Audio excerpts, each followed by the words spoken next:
Oh boy, something's different. Something is most certainly different. What is that? What is that very different thing? Oh yes. We are in vertical today, folks. That's right. Someone explain what is this? Hey, if you're watching on your phone or your tablet, we are fully vertical today. Can't even say vertical. I haven't done vertical in so long. Yeah, we're a little different. That's right. And you know what? Let's go for it. So if you're watching on your phone, your tablet, this is optimized for you.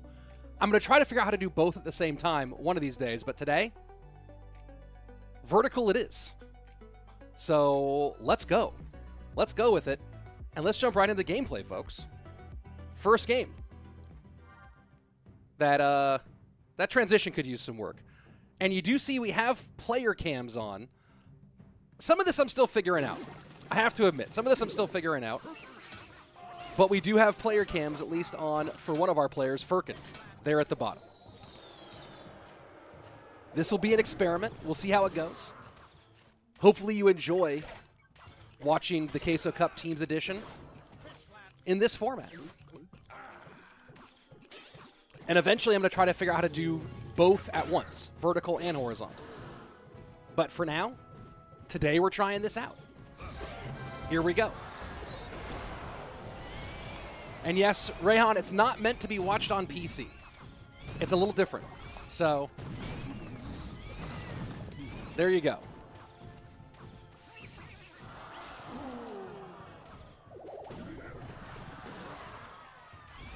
The player cam is too small. I don't know where to put the player cam to make the player cam more visible, to be honest. I've been trying to figure out what to do with the player cams.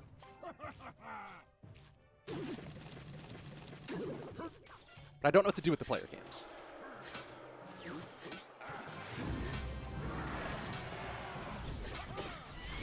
Let me see if I can figure out a better place to put player cams.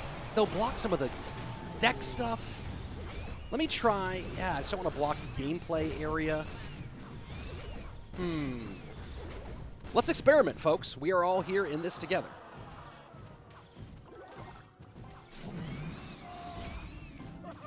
Put them on the King Tower, someone said. Well, that just looks absolutely silly to put on the King Tower. That doesn't look any good.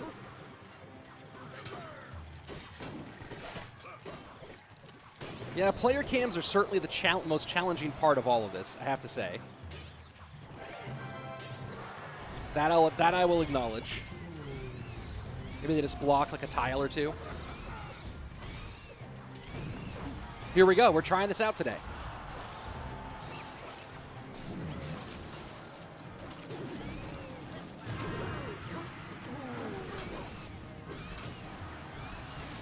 And here we go. Furkan trying something out. Royal Giant. And having plenty of success with it. You know, let me go back and look at CRL from a long time ago. And see where they put the player cams. Because you might remember, CRL 2018 was vertical. Hey, everybody. I know there's some. Was there a day 4? Yeah, it was not on my channel, though. Cam on the King Tower looks good. Yeah, I don't know. Hey, this is an experiment. We're trying something new because this show today, as always, with these Queso Cups, is hosted inside the Clash Royale app. And a lot of people are coming directly from their phone or their tablet in to watch this. So we're trying it out. My hope is that I can figure out how to have both a vertical stream and a horizontal stream for future days, for future events. But honestly, I don't know. That's going to be something to try out for the future. I couldn't get the camera to split correctly and the gameplay to split correctly, so I have to do some experimentation to be able to have both options. But that's the goal, where is to be able to have both available. When does SK Gaming play? We'll take a look at this. Here's our schedule for the day. Right now, we're on Tribe Gaming versus Strangers. Then we're getting into... oh, something's in the camera. You know what? I think I know exactly what you're talking about. Let me go ahead and come back to the camera for a second. Oh, yeah, it's my monitor. Boom. There we go. So again, matchups. Today, right now, is Tribe Gaming versus Strangers, then SK versus Puigins. After that, Team Queso versus Hype Boys. And finally, Chivas versus CALALAS. Let's go ahead and jump into game number 2.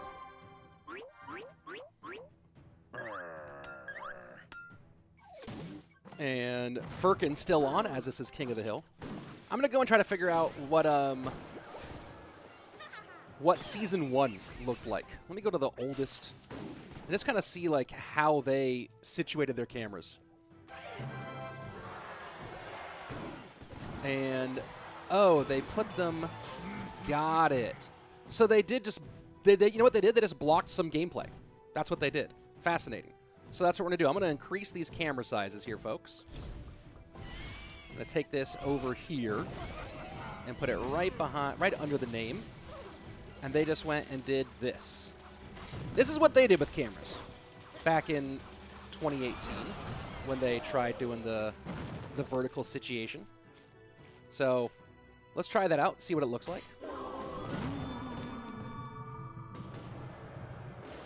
And we'll see if this is... Again, I'm open to suggestions. The goal is to eventually have both vertical and horizontal to serve everyone's needs. That's a long-term goal.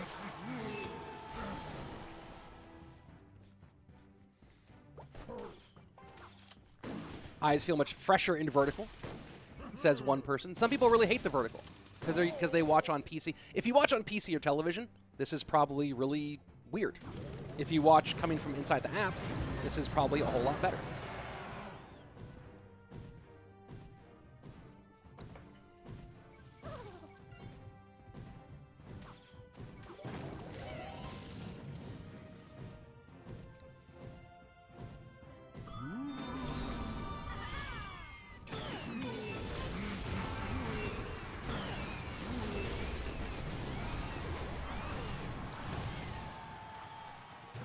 And no surprises, RGs, Firecrackers, Hog Riders, EQs.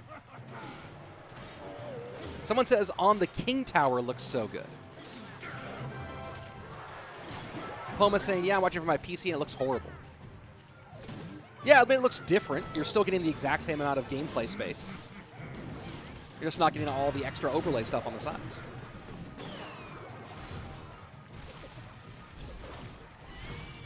I have a suggestion. If you're watching on PC, try turning your PC monitor vertical. And then resizing it for that. Cam on the King Tower looks like the Kings are actually the players. That's interesting.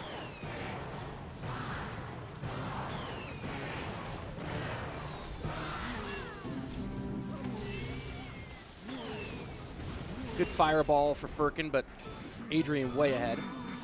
I'm watching on my Mac. What do I do? I don't know. Turn your Mac on its side.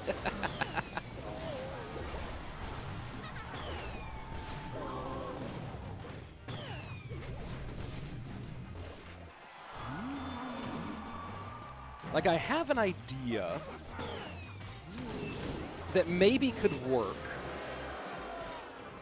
I don't want to test it out while we're live. So there you go. Maybe it works if you have separate screens.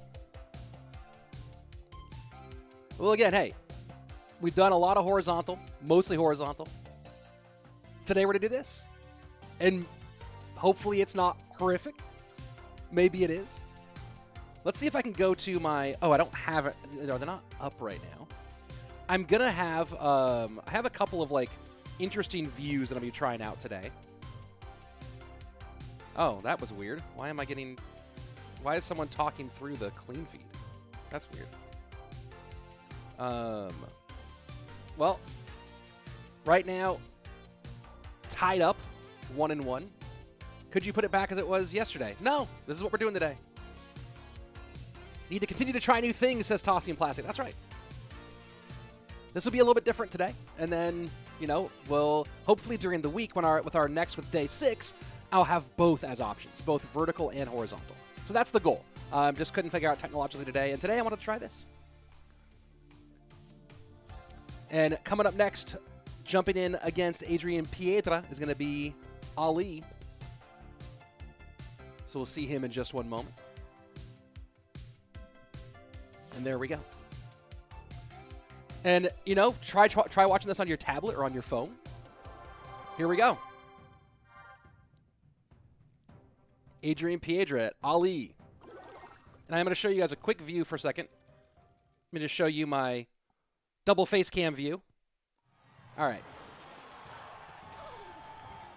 Maybe I need to do something about that view where I transition override that to a cut. Yeah, there we go. And then I'm going to put in audio input capture. No, I'm going to do this. That's what I'm going to do. That's what I'm going to do.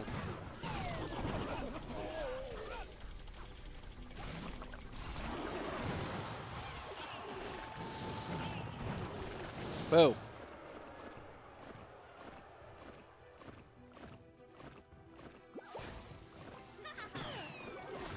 Drill versus Lava.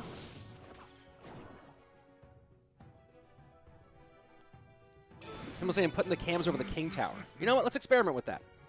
This is kind of an experimental stream. The problem is they will block some more stuff, but let's do it.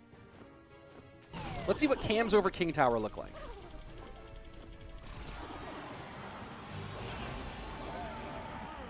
I'm down. Cams over King Tower. Here we go.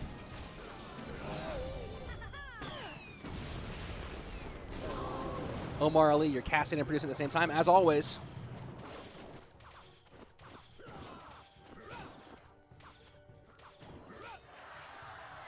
Is Drill talking about win conditions, right? What was the biggest win condition winner? Not counting Royal Giant, right? Let's take Royal Giant out of the conversation. What card is the biggest win condition winner of this update? I think Drill or Lava got the biggest boost. Both were kind of, I mean, probably Lava, because Lava was almost entirely dead. So there you go. That's my thought. When is day 6, Rich? Says Chuck Norris. When is day 6? I'll figure that out.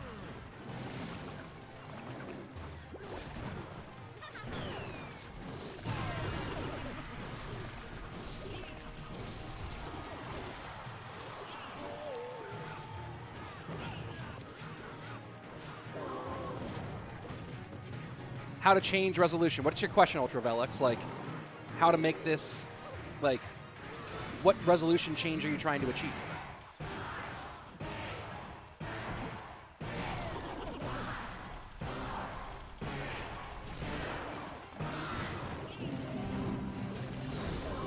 Inferno is so key here, and a pretty good call by Ali and his team.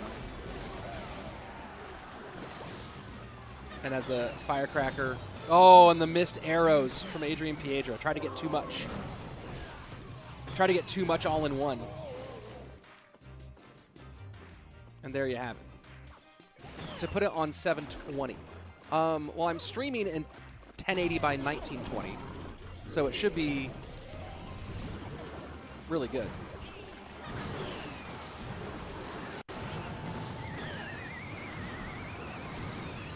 There we go. This time no miss on the arrows, but the damage of their way, huge.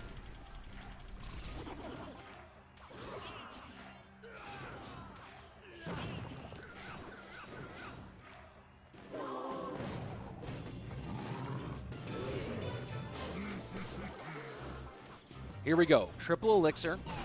Lava Hound in.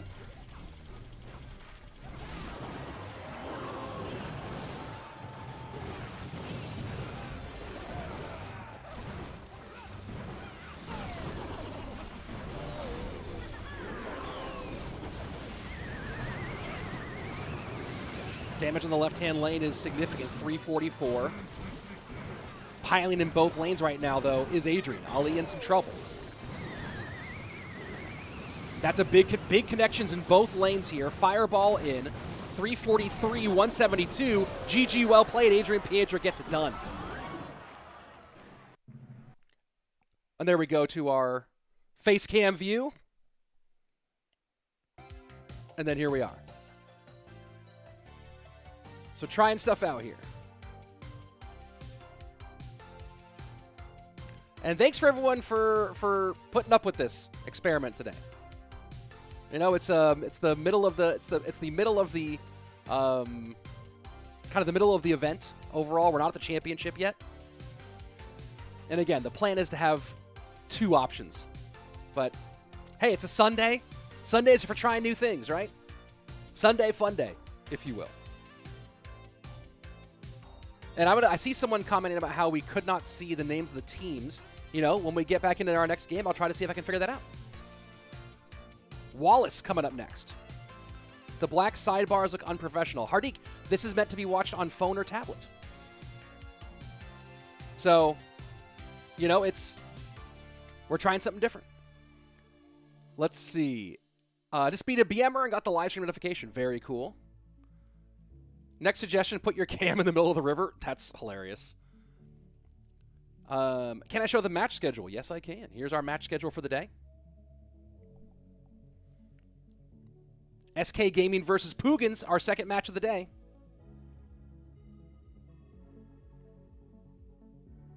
Can you switch to normal live? I don't know what that means. But no, we are in this vertical setup all day today. I liked the old way because you can also watch in landscape. Today we're doing this. We're going to try something new. We're going to try something different. I'm going to eventually, like I said, I'm going to try to eventually have it where I have both. But for now, this is what we're doing.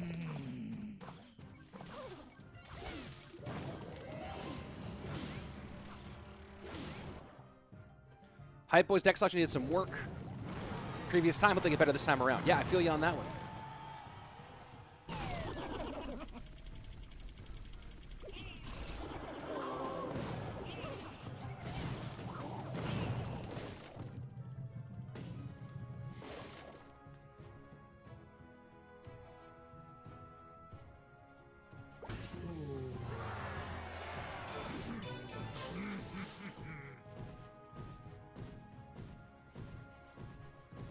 Airsurfer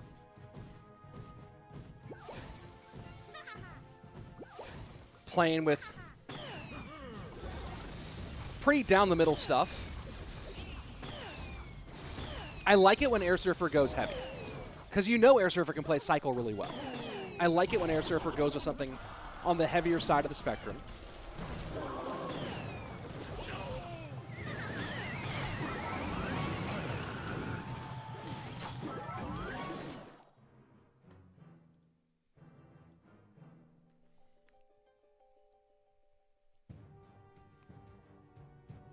An easy little King Tower activation there. King Tower damage is not visible. It is visible on the bottom, right? The Airsurfer one, you can see the damage is there. Let me see. I think the top one is visible, but I will adjust it if it isn't. No, the damage is visible on both sides. The damage and the fact that King Tower's activation is visible on both sides.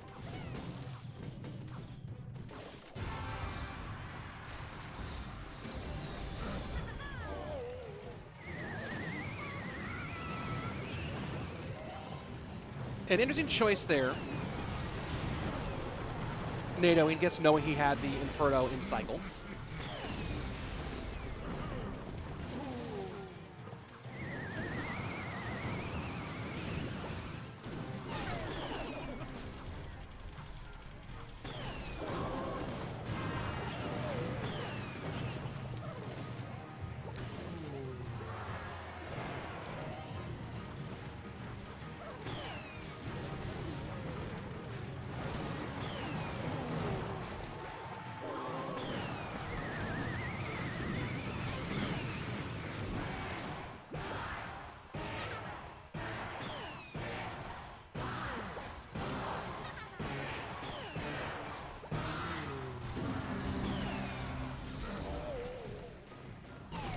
Our Deep saying, hey, Rich, drag the photo window right above their names. How about that?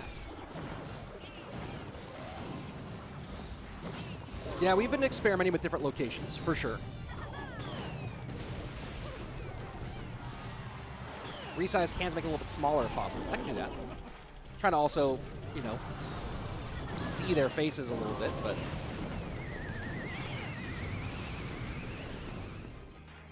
there we go.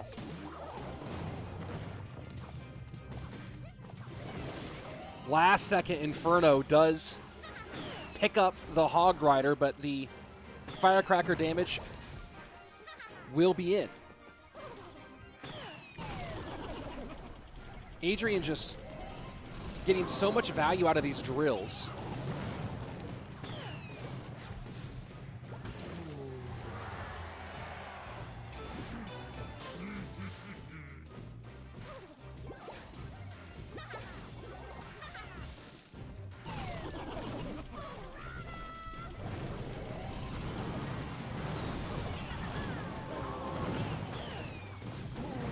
.552, Airsurfer holding on well. 40 seconds left. The drills are just going to keep on coming so fast. And I don't know. Oh, one hog shot would be so big here. Almost gets two. Monk down. 27 seconds left. Reflection would be really nice here for Airsurfer. There we go. Firecracker out.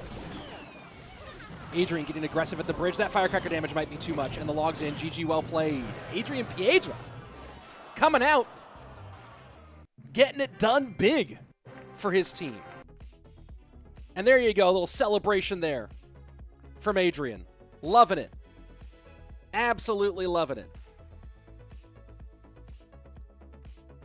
And I could try some more things with this going to the camera point of view. But you see Adrian pumped up. Very, very happy. And Airsurfer, less so. So there we go. Edwin, I always appreciate your streams. Very entertaining, but these cams aren't it. Yeah, I feel you.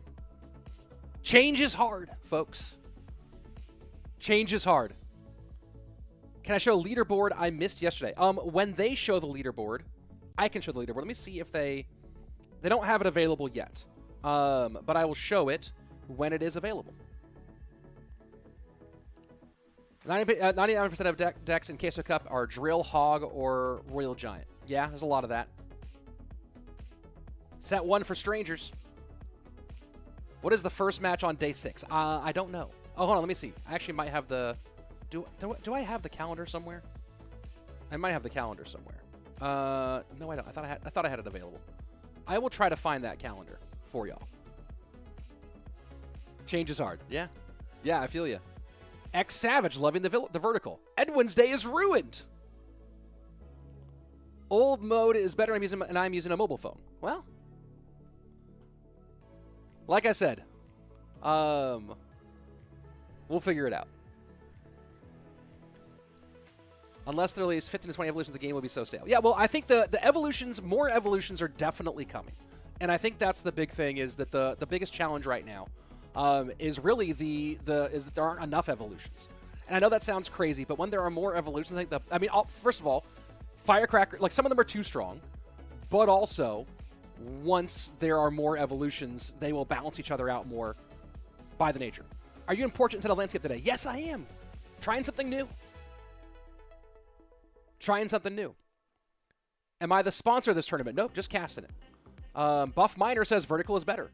Marky, looks like 50-50 between vertical and landscape. Yeah, well, luckily, we will eventually have both. Just, I couldn't figure out. The problem is, and I didn't talk to Juicy J about this because he knows how to do this, being able to split my camera source to 2 different instances of OBS and and my gameplay at the same time, that was the hard part. So don't worry, we will eventually have both vertical and horizontal, just not today, and I really wanted to see what this was like for the in-game viewers. Rich, you know what's the next Evo? I do not, but I'm excited. Strangers lineup coming up next. Rainbow, Adrian Piedra, and Pandora. Tribe coming out with FurkanArabaci, and Airsurfer. There we go. So that's going to be our situation. Vertizontal. Yeah. Yeah, I like that. Vertizontal. Yeah, the issue, I could try something to also have a second vertical stream, or second horizontal stream, but I wouldn't want to try it right now and then have technical issues come up and just nerf the whole, kill the whole thing. So there we go. Spell Evo next. That would be interesting. Is the CRL World Finals in Brazil? Brazil is a place. So there you go. Brazil is certainly a place. So that since it is a place, it could be there. What is the next matchup? Well, next match is going to be SK Gaming versus Puigins. But we are still in our match number 1 because, again, we have 2 King of the Hill sets. So coming up next, it's going to be Rainbow versus Furkan to kick off this King of the Hill set. Let's go ahead and jump on into it.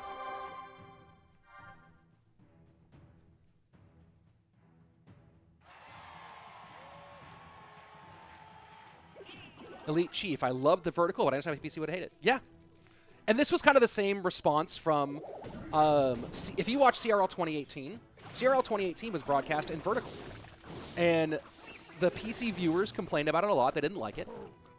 And also, it was actually really good for in-game viewers. The reason they switched back to horizontal was it made it easier to distribute on multiple platforms.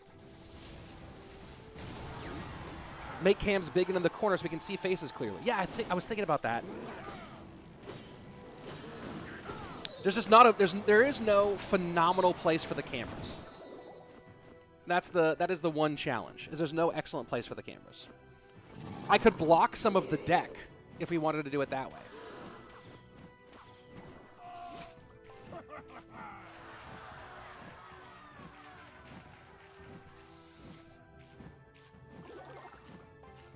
Lava Hound. No big support yet. And here we go. What does Rainbow have here for the Hunter?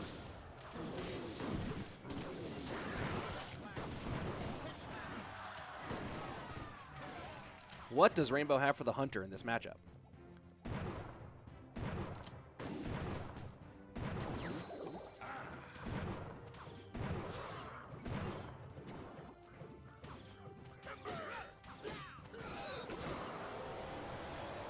I have been debating, to see with a good idea, I'm debating putting them in the cards played section. It would block some of the elixir and stuff, though. So the one place I am thinking about doing it is just on the far right on both of their...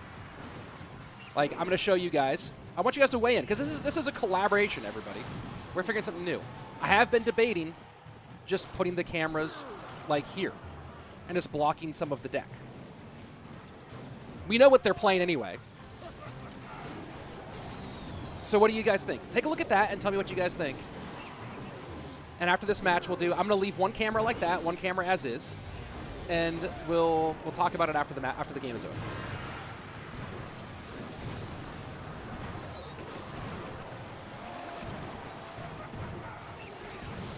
Fireball. And that's going to clear some good damage for the flying machine. Rainbow back in it.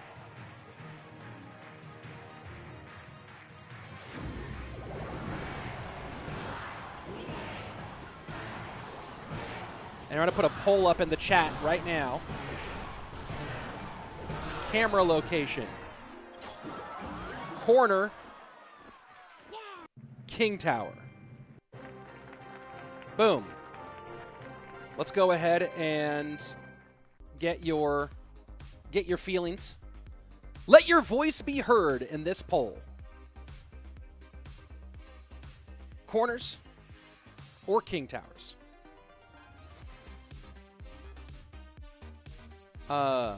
One person saying no cam, which is interesting. No cam is an interesting theory. Oh. That's interesting. How about let's you know what? I'm gonna cancel this poll because this poll's 50-50 right now. Here's a new poll we're gonna do. Cameras. King Tower. Corner, or add option, no cameras. That's actually, I think that's worth talking about. So there you go. Here's the poll. Do we want it to be on the King Tower, really tiny, in the corner, or just not have cameras? I think those are 3 good options. So the poll is there. Try your vote. Let's see what happens. And again, here's our matchups for those of you asking, when is this happening or that happening?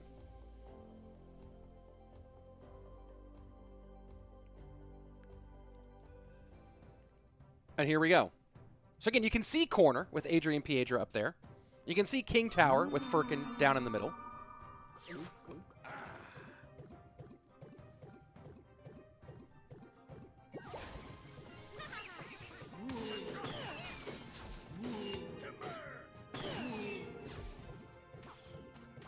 And you know what? Let's just go ahead and turn the cameras off for a minute, and let's see how this feels. We haven't done no cameras, so here we are with no cameras. And I can go to the cameras during the game.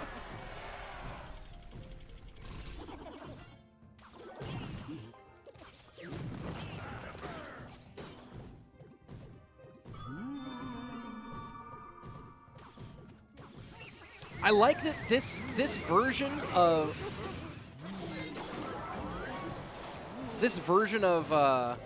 drill with no champion, the Firecracker Ghost version, is really interesting.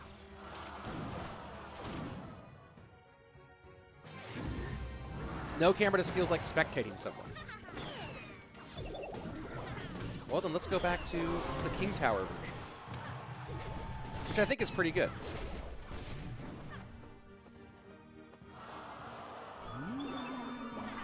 There we go. We can see the damage on the top. You can also... Oh, but you can't see that it's activated. That's interesting. From that side.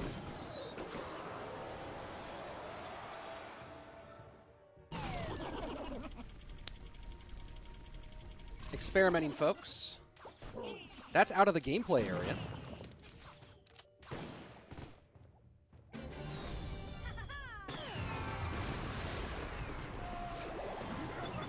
Here we go. We're trying some things. Now keep in mind, everybody, we didn't have cameras at all the last few days. This is the first day we've had cameras, right? So people say it's not interesting without cameras. Well, we just had photos of the day.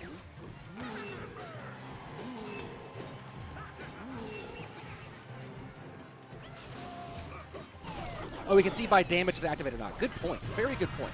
Back onto the King Tower. Good call. Great. Great call. I think this works. As best as it will. 18-16 to 21-31 as we tick our ways into sudden death overtime. Poll comes in. The results, 40% say King Tower, 31% say no cameras. Fascinating.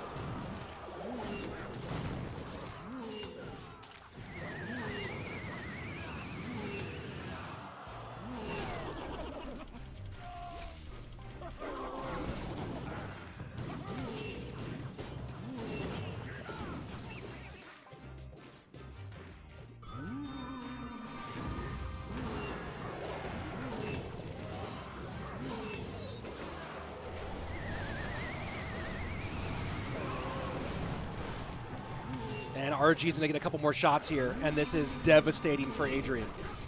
Absolutely devastating. Furkan running rough shot over it. GG, well played.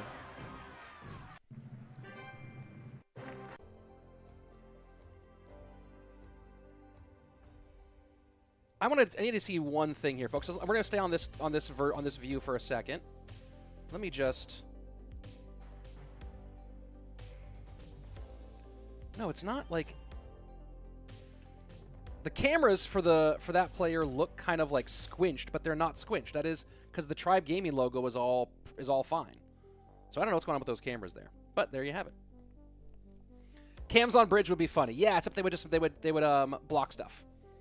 Yeah, why does Furkan look squashed? The bottom cameras have looked squashy the entire time, and I'm not sure if that's me or someone else. So there you go. Put the player on the king's head and make it smaller. Yeah, I feel you on that. That's it. Adrian's face cam is throwing me off. I'm used to the picture of him from 5 years ago. Yeah, I feel you. Some of those pictures need to be updated for sure. Let's go ahead and jump into game number 3. Can Furkan come out and get a 1-2-3?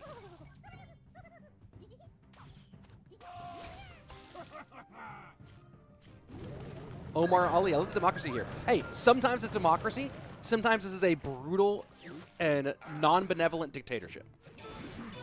So this depends day by day.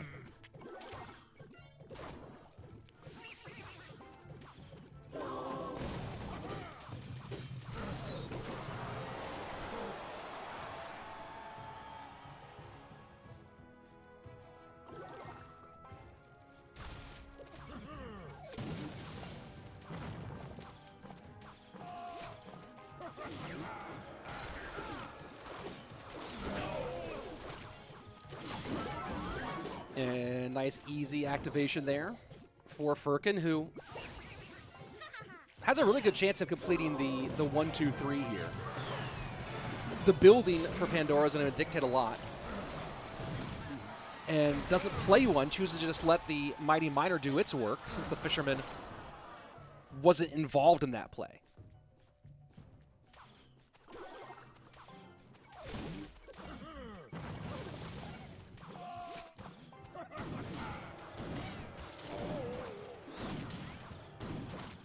So far, the Hogs working Hunter in this deck for Furkan is definitely helpful for him.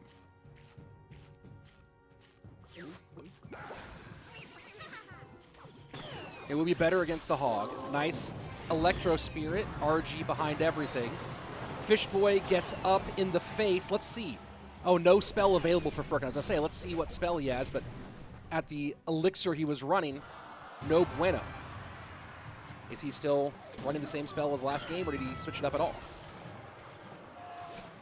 And just giving up shots here. Furkan is a little slow on the uptake with these Fishermen. You can prevent all that damage.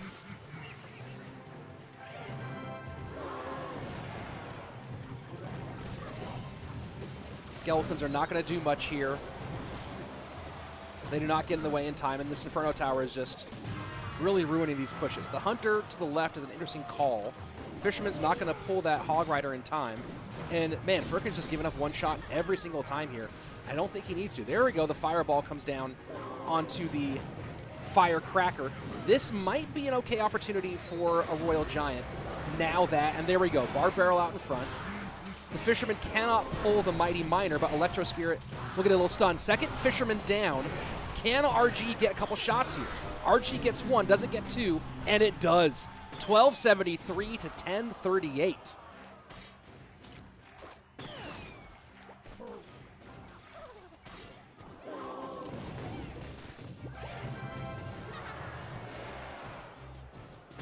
That was a good sequence for Furkan, and that Barb Barrel needs to get involved.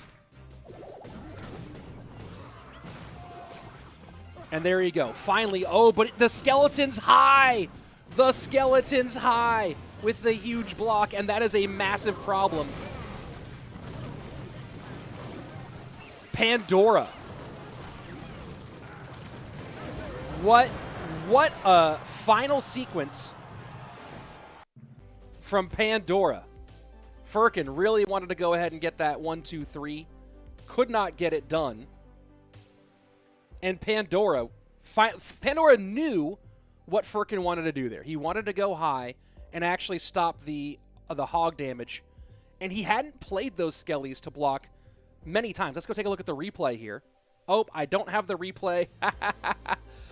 I need to reset the replay. Hold on. This should have been, I don't know why this is so big here. What's up with you, replay? Why are you so big? Hold on. Please hold replay. There we go. Let's go back and take this. Let's take this back one more time. Here we go with the replay. And Pandora done a really good job of not tipping the hand with that skeleton block for the Fisherman. And so the Fisherman had been played low a bunch of times to avoid the skeleton block.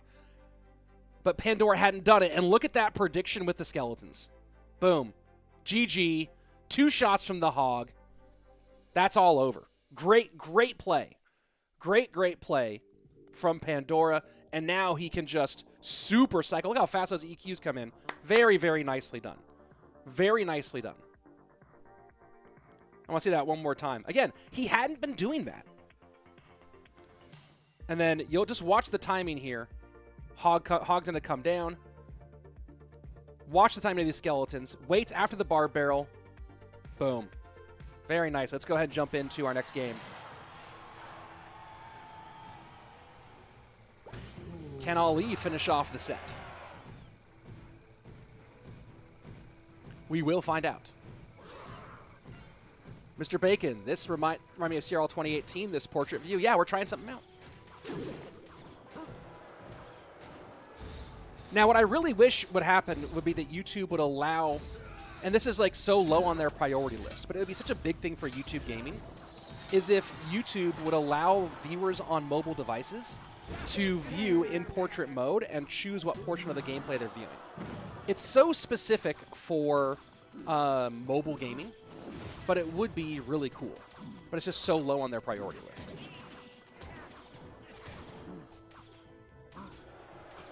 Didn't people hate this portrait view, though? Well, it's been pretty even today in the chat.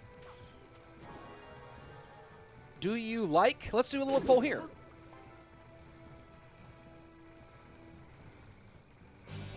Let's just do a yes, no. Do you like portrait view? It's been pretty even in the chat. PC viewers, who tend to be the more hardcore esports viewers, don't like it. But with people coming from inside of Clash Royale, it definitely serves our community very directly. So it's an interesting question.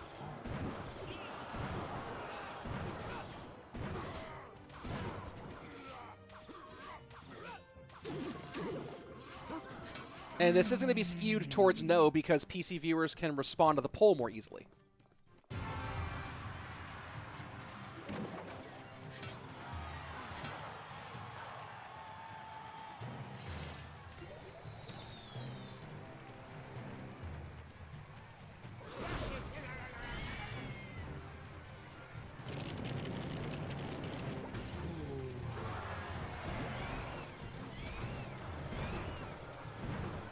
Tossing Plastic saying, I think flying machines will forever be underrated.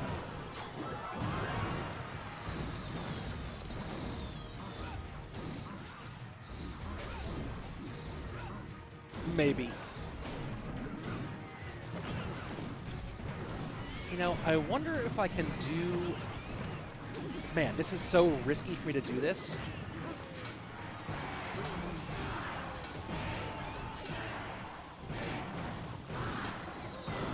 Oh, it prompts pop up like that. Oh, I didn't know that. Okay, cool.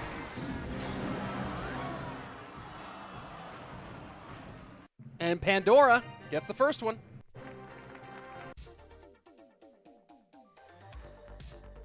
I just don't understand why the face cams are stretched. Let me go ahead and ask the. You know, actually, let me try. Let me do something real quick. Let me copy this link and just see if it's only my perspective. If it's something that I did or if it's something that they did to make the face cam stretched. No, the face cams are weirdly stretched. That's not me. That's the production. So let me go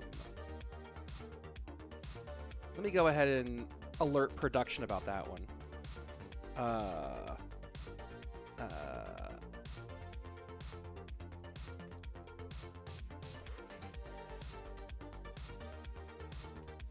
Let's see what they say about that. If Pandora can win this, we're going to be going on to SK Gaming versus Puigins. So the poll's been up for a bit, and the poll goes 56% say no, 55-44 no versus yes. All right. Well, like I said, we're going to try to end up being able to do both.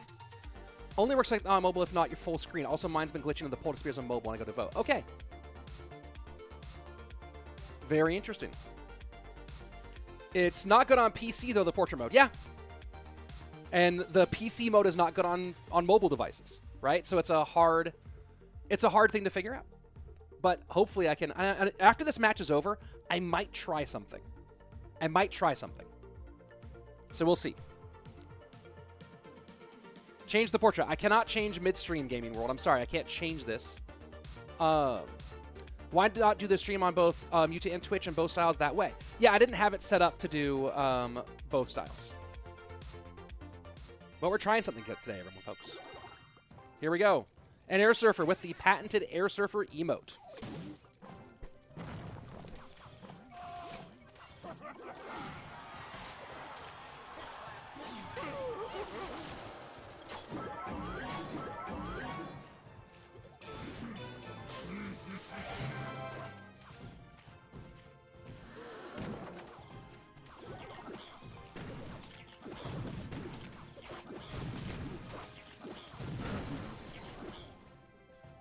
Smurf Blade, I don't know how I feel about it. The in-game layout. Yeah? Honestly, it's only the... And you know what? Their cams aren't even on, so let's kill the cams right. Let's kill the not working face cams right.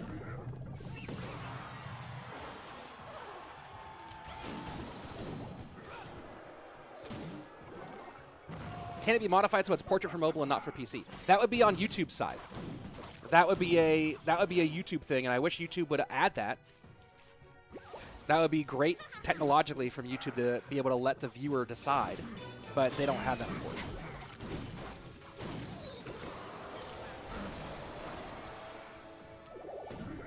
Noah, if you use my real name, I'll respond, but that's not my name.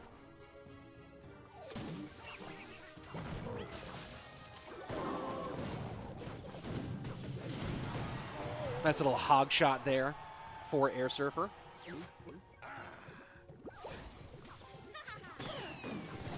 And of course, Pandora and Airsurfer, good friends.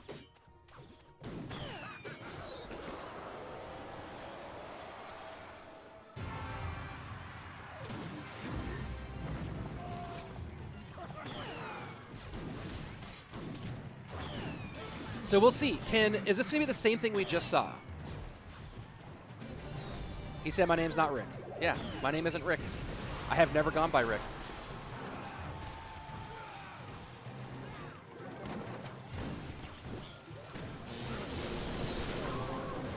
Apologies, sir. Dear Rich, I do prefer the original layout. Yeah, me too. I prefer it from myself as well, but with so many viewers coming from inside the game, I wanted to try to see how this goes.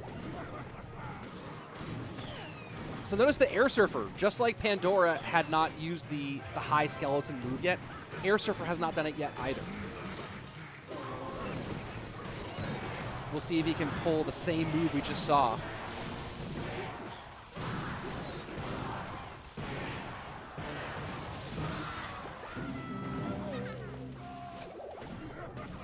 You heard if we can turn off on chat. You can turn off on chat on mobile.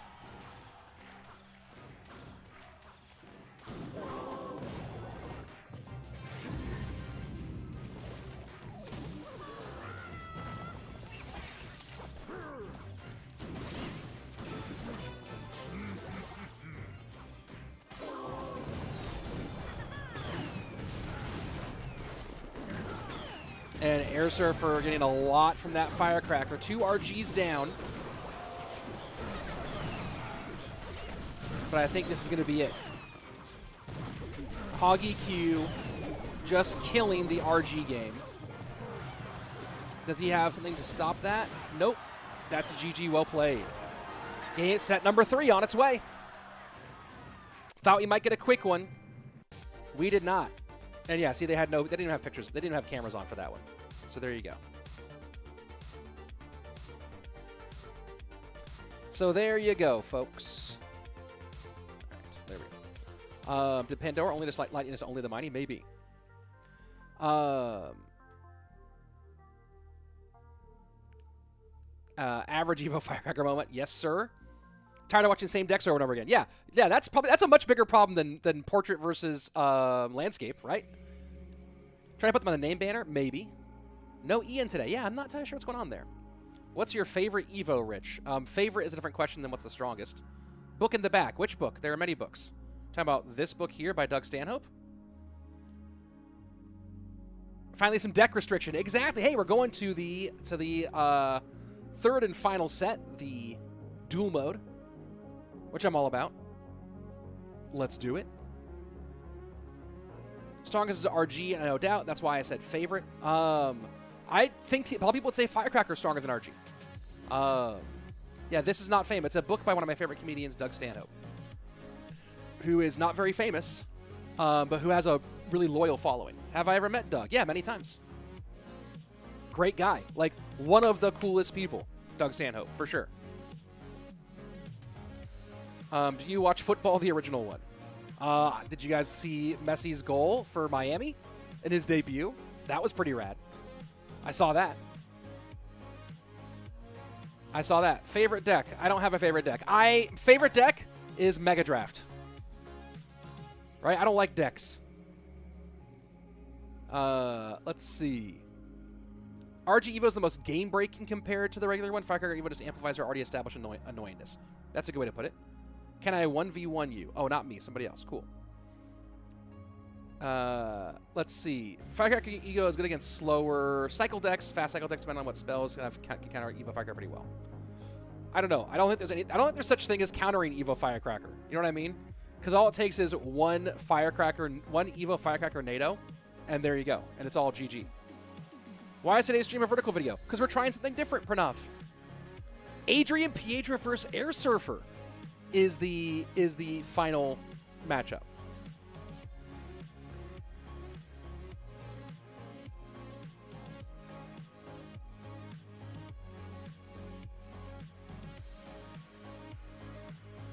Yeah, so apparently the problem, they recognize that there's an issue with the stretching of some of the cameras, but that's something that they're trying to solve.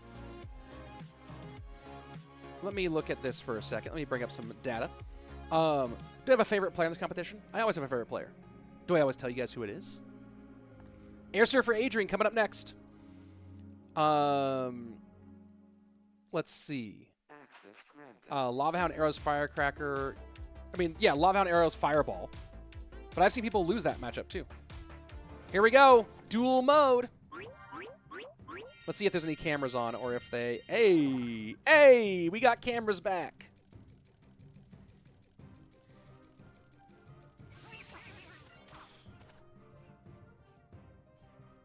We got cams back. And yes, the weird camera stretching for Airsurfer's camera is not on my end. That's actually in production.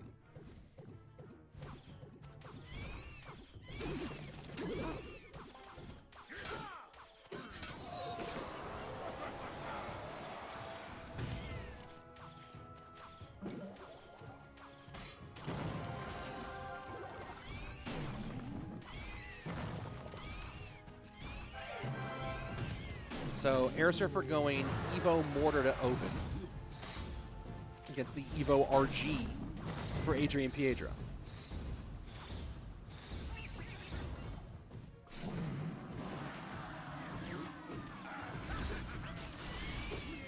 And he does go for the reflection here. And Airsurfer should get one. Does he get a second one? Not a second, but does get one shot with the loop. Yes, nobody's eliminated. This is not first of all, it's not an individual competition. This is teams, and the teams are in a group stage. This is only day 5 of like 2 weeks of gameplay.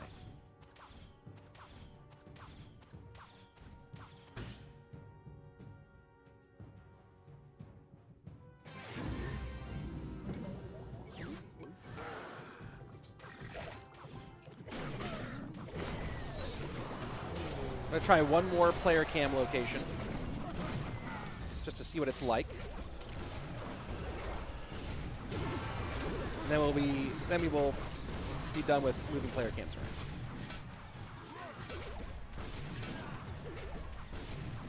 around. Wow. Evo Royal Giant hits hard, in case you guys were unaware.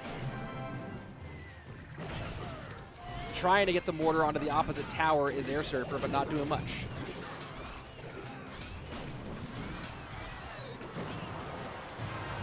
And there we go. Does get a couple of big shots. The connection is actually massive now. Miner doing some tanking. Can it take a little bit longer? 759 to 289. I think this is still GG well played, because I don't know what Airsurfer can do to stop this Evo RG. Fireball in, Snowball trying to slow it, Evo RG hits, and there's no way for Airsurfer to get enough damage here. And there you have game number 1 in the books. Decks from game 1, RG versus Mortar, Fireball out. So Airsurfer does have Firecracker left. Firecracker left for both of them. Airsurfer does not have to worry about Fireball, though.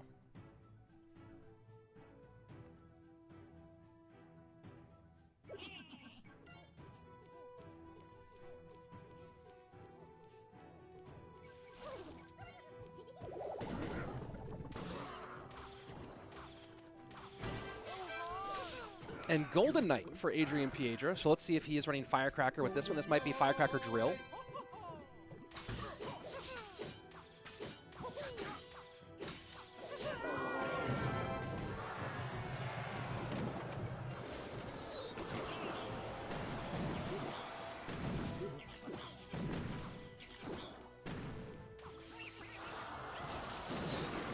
And I do kind of like the Golden Knight version here in duel mode for a number of reasons. Of course, obviously the synergy with NATO is nice, but also it kind of disincentivizes the, it kind of takes away some of the power of the Fisherman in this matchup.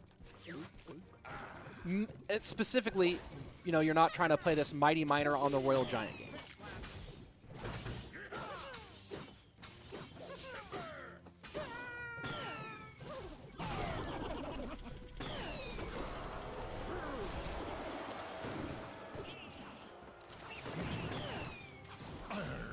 Easy activation for Airsurfer as we get past the first 90 seconds of gameplay.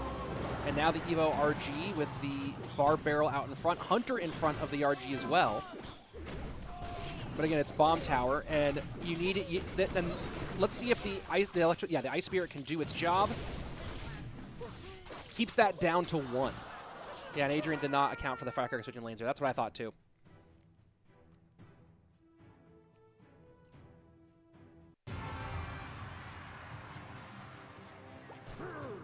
So double Elixir, lead for Adrian right now by almost 200 HP. Showed us a decent idea of how he might try to stop the Evo RGs.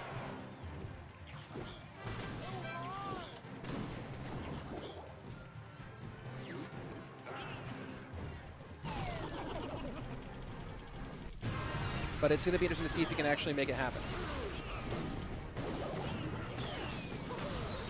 Ian, by the way, did not play today for Tribe, for those of you asking about it. And let's see if Airsurfer can break through here. He has all the tools for it. Lumberjack really working on that Bomb Tower. Ice Spirit gets absorbed by the Hunter, and that was a huge problem for Adrian. NATO's everything back. And we'll take one more shot. But we're still tied up, 1349 to 1387.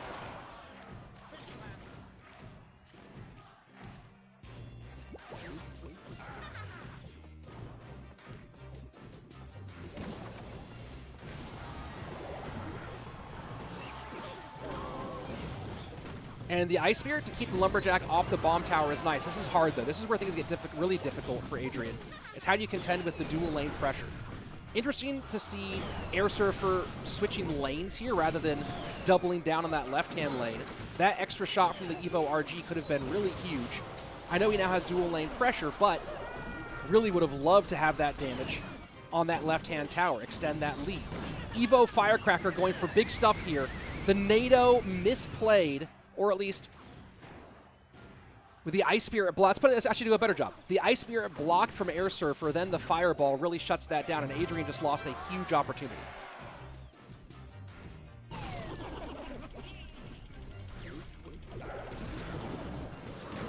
Drill goes front.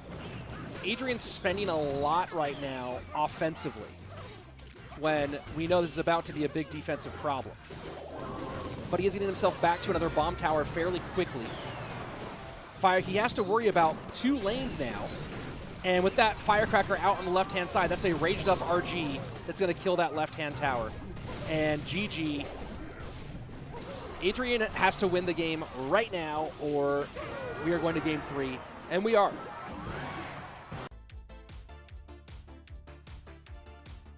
All right.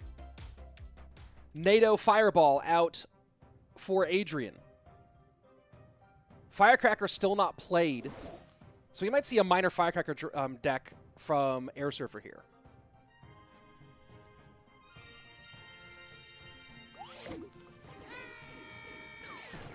Maybe minor Wallbreakers Firecracker, or maybe double or Wallbreakers Drill.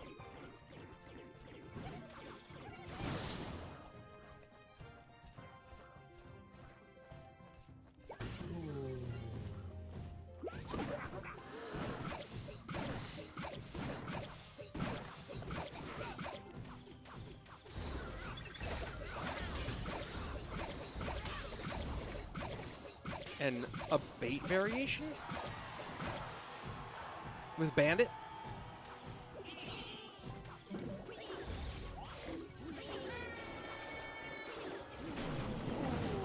Evo Barbs, as Smurfplay pointed out, is certainly interesting.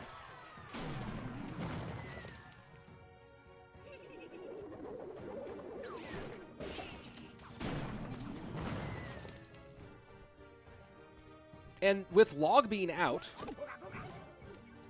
on Adrian's side, this is a pretty good call out of Airsurfer.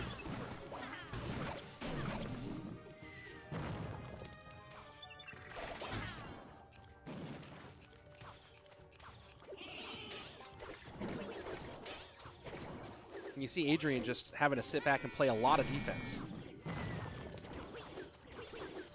Marlo Blacko, is this your stream setup or the comp? This is my stream setup for today. Trying something different.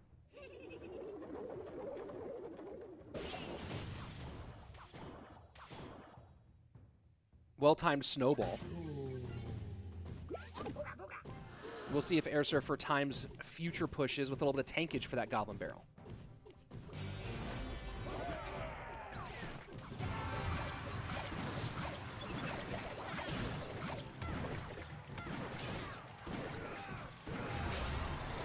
And now we see the first offensive mortar for Adrian. And a Wallbreaker split to cover it. And Airsurfer gonna sacrifice the Rascal Girls. Hog gets in, and with the snowball support, that's a lot of damage for Adrian Piedra, and suddenly the entire game has shifted towards Strangers and the Aztec Eagle. Hog down one more time. And that's just so much damage, and that's the tower. Strangers gonna take the game from Tribe, who will get a point out of this one. A very important point, but that's gonna open the door back up to their opponents. And you see Adrian pumped here.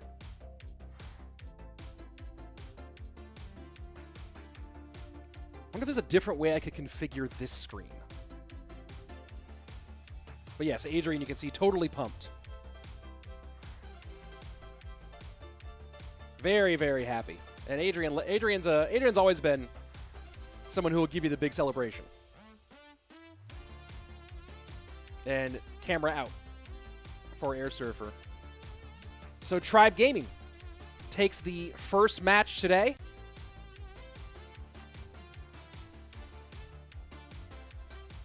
Coming up next will be SK versus Puigins. So we'll see that here in just a couple of minutes. Of course, after that, Team Queso versus Hype Boys. And then finally, Chivas Esports versus Shot CALALAS. That'll be our lineup on the day, folks. This graphic needs to be updated. It is not currently updated, but we are not in Split 1. We are in Split 2, but the same idea. We are in the league phase, round robin. $15,000 prize pool, $15,000 prize pool for this stage. But we are, in fact, in the second split of our summer with the $65,000 prize pool.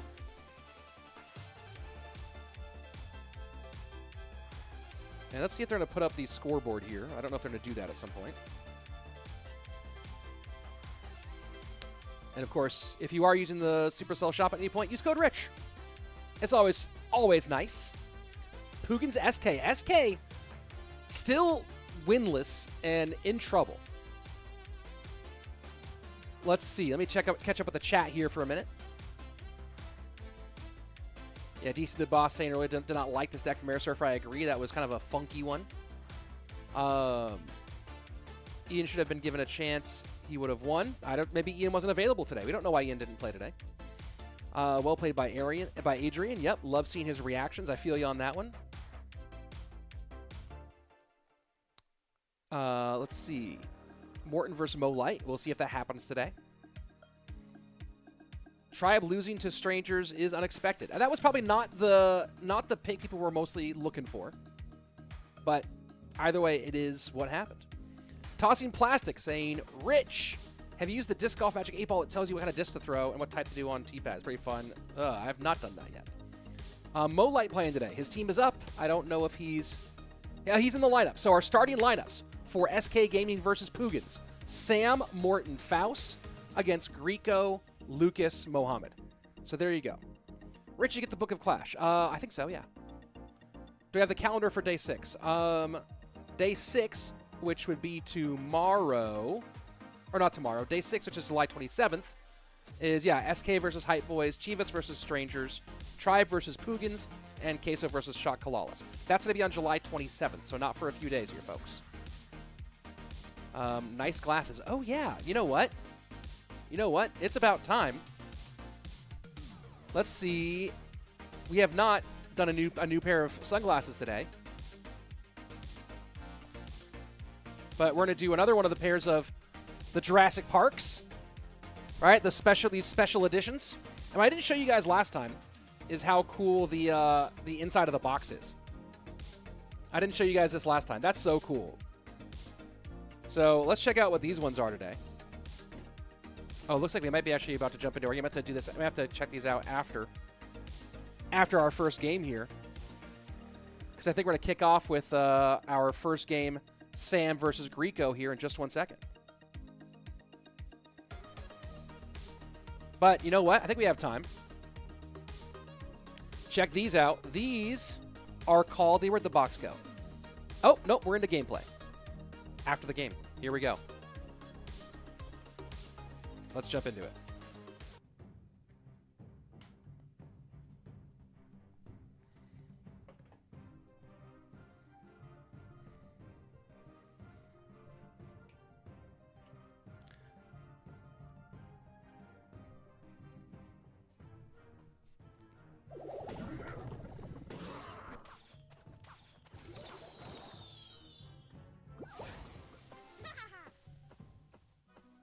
And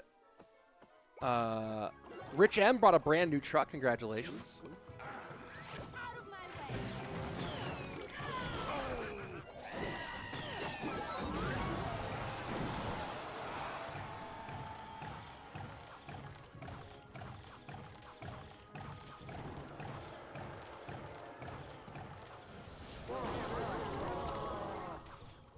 And this is going to get a little bit of damage here as the Archers gets tanked for. And Greco playing on a camera that someone's holding, I think, and pointing at him. Is Greco on a bus? Greco is playing on like a subway, I think. Look at Greco's camera. I think he's like on a bus or a subway or something. And someone's like pointing a camera at him.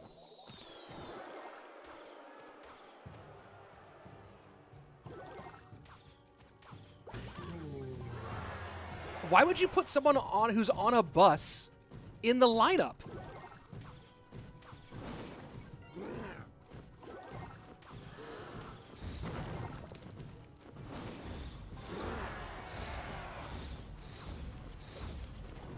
This is wild.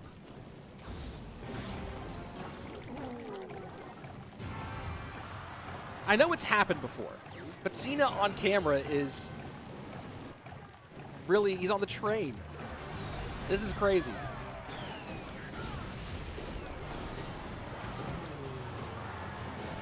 Either way, he's in public transportation. Now, I'll say this. I know that Japan has Wi-Fi in their subway system. And it's pretty good, but it's still like, you know, you go between 2 nodes. How good is the... We're having a live test of the resilience and quality of Japanese subway Wi-Fi.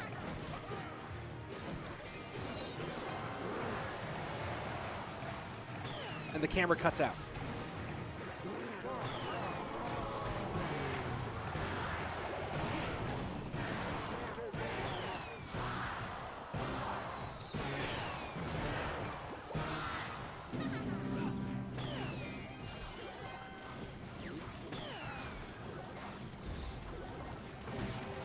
Slight lead for Samwell.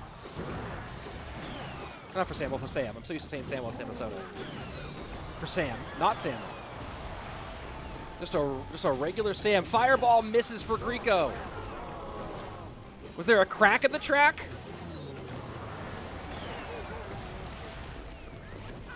Did he get jostled by another rider?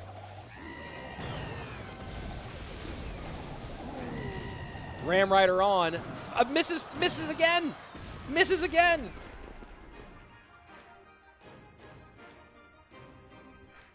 Did he get to his stop?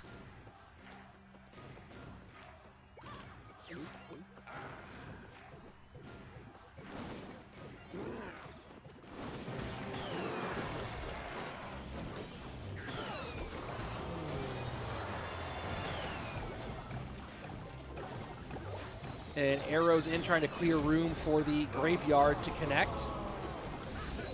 Skelly King ability is no joke here. But just so well stacked right now is Sam.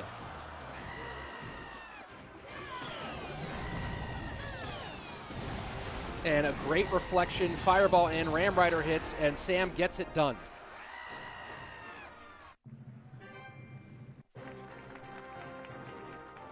And unfortunately, no more train view. Sam playing from a boring old room. Like a boomer in a room.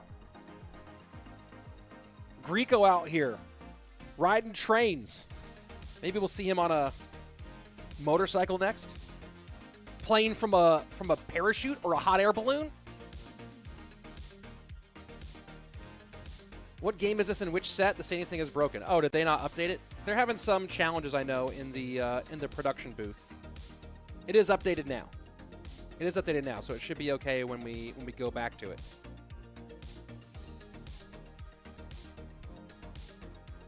Never playing a train. Yeah, I feel you on that one. Don't play anything that has micro in a train.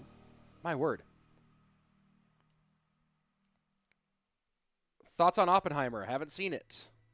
What's up with this? What is up with this view on browser? I don't know, dude. Seattle's new Extreme League. Yeah, I feel ya. I feel ya on that. Here we go. Oh, waiting for you, Lucas's camera here, folks. Now players are putting Firecracker and everything. Yeah. My resolution is bad. Why? I don't know, dude. I don't know what to tell you. Are Morten and Mo playing today? They're both in the lineups. Whether they end up facing each other is different.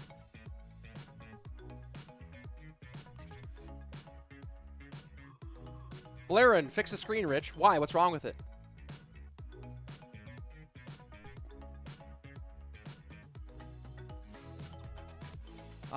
Let's see. Yeah, I think cameras are 50-50 today. Never, ever playing a train, says Shrank. Yeah, I feel you that. Dear Mr. Rich, have you studied algebra and calc? Noah, you are like obsessed with math being the international language or whatever. Oh, you know what? Hey, you know what I'm obsessed with? Showing you guys today's cool new reveal from the Jurassic Park collection. What are these? Oh, let me give you guys a good look here. Boom! These are called the Isla Nublar 1993 Tour. Look at those! Those are fire. These are absolute fire. Look at that. Look at that. Oh, that's so cool. Just about ready for Sam versus Lucas here. Let's see. Yeah, someone's getting 1080p per stream. Cool. Let's see what else. It's very small for browser. Here's the thing. Those of you who are watching on browser, the gameplay is the exact same size as the gameplay is in the normal landscape mode. I know it's weird not having like all the stuff on the sides, the overlay type stuff, but the gameplay is actually the exact same size as you're used to. This just also gives mobile viewers a better viewing experience from them to actually see gameplay because they physically can't get the gameplay to a good size.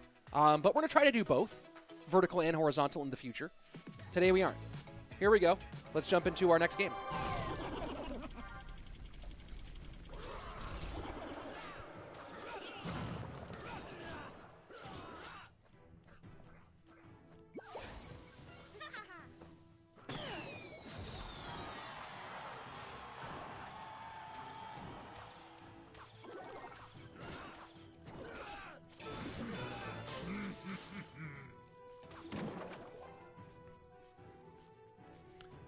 Trailblazer. I'm also having battles about having 1080p. Upper part with Queso Cup logo is sharp, but not the lower half. Interesting.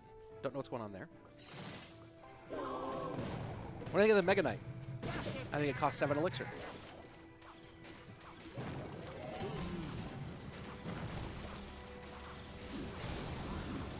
This method of streaming makes you look like an amateur. That's the weirdest. We're trying something different. Makes you look like an amateur is a very strange evaluation. Horizontal was way more professional. Well, if you're watching this from inside of the from your phone or tablet, this will look a whole lot better on your phone or tablet. But we're trying something different. As a professional, I am trying out a new way to present the product that might be better for some of the people experiencing it.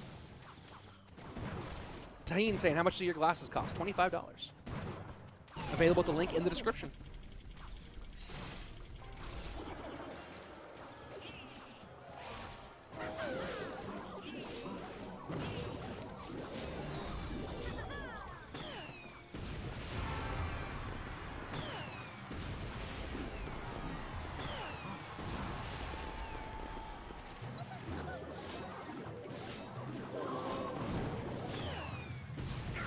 I feel like we haven't seen a lot of Witch here in this Firecracker meta.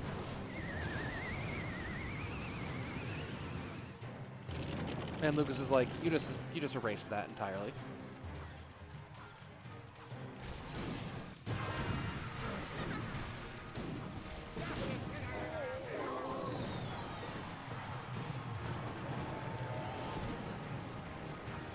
As for the resolution that I see some people asking about, folks, if you go on your phone and change to advanced in your settings, you can watch in 1080p. I currently have the stream up on my phone in 1080. So what you might need to do is go on your phones, hit the gear icon, and go to quality, and then choose the advanced versus auto. And that way you can change your resolution to 1080. Because I have a full 1080 stream on my iPhone right now. And honestly, it looks pretty good on my phone. Not gonna lie.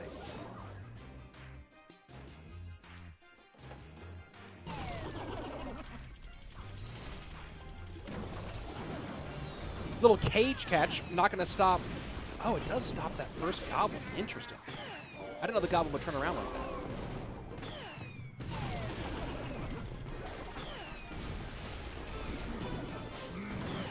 Drill's just coming in hot. Oh, this is going to be nice for the Firecracker. Look at that.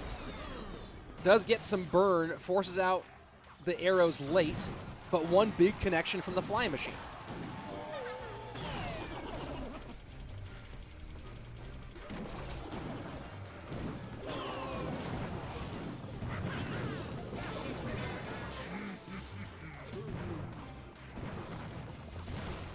Pig's Push annihilated by that fireball. Does still get a little bit of damage.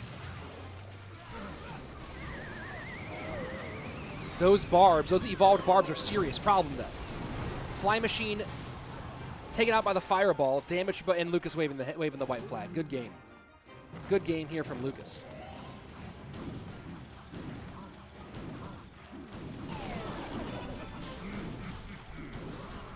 We're seeing Fireball bait be properly baited. That's a good Fireball, though, from Lucas either way. But just the Witch comes out, and he cannot get damage from that drill. Doing his best, trying to, and these pigs were smart. Fireball not going to do enough. GG, well played. Sam taking game number 1.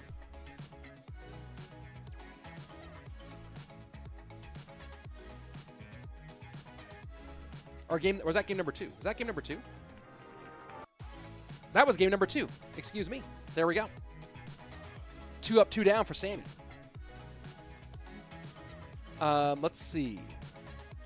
Pugin's struggling lately. Yeah, they're having some challenges. But Mohammed Light's up next. So we'll see. Is SK out? No, not yet. This is still only day 5. Has SK won yet? Let me go look at what happened yesterday when I was not streaming yesterday. Oh, SK lost yesterday. SK is 0-4. Yeah, it's going to be hard for them to come back from that. There are 2 legs, though. So we'll see if they can recover. Why didn't you stream yesterday? Because I need to spend some time with the family. I can't, you know, I got to be a dad. I want to be a dad, you know what I mean? Hail Slayton merch when? You know what? Good question. Good question. Hail Slayton merch does need to come out. I feel you on that. Morten has the golden ticket for leader points. Morten has I don't know if mathematically Morten could be knocked out if he's quit playing and everyone moves up ahead of him. But Morten, like, has, for all intents and purposes, secured his World Finals trip. Rich, how many days left in this tournament? In this first leg, there are 2 more days after this. And then we have another full 7-day second leg that I'm really not casting much at all of the second leg. I think I'm casting none of it, in fact, because I'm traveling. So, you know, there you go. Can you have the team names on the screen? There's only so much real estate. You know what I mean? What has to happen for SK to go to the next round? They have to start winning a lot. But the top 6 teams make it to playoffs, right? So, there you go. Is this SK show out the biggest letdown in CRL team history? They've been between, well, the same thing last split, too. They were really not good at the other split as well. I really don't know what's up. Here we go. Mo versus Sam. Let's do it. Can you put your cowboy hat on for the rest of the stream? No, because I wear headphones.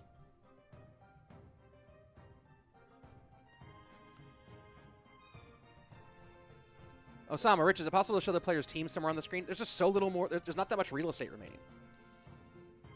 But Mohammed Light's from Pugin's. Sam is from SK Gaming. We know all that.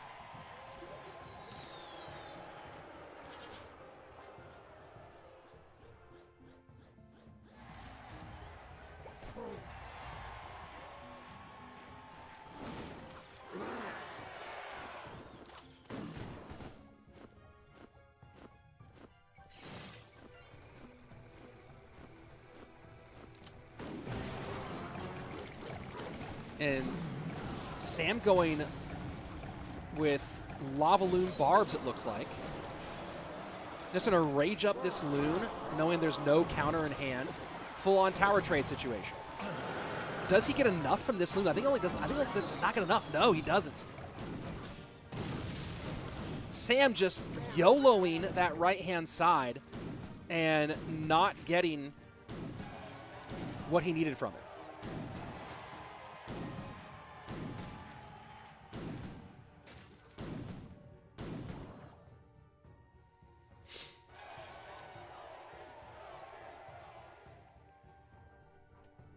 Interesting and maybe unfortunate. I'm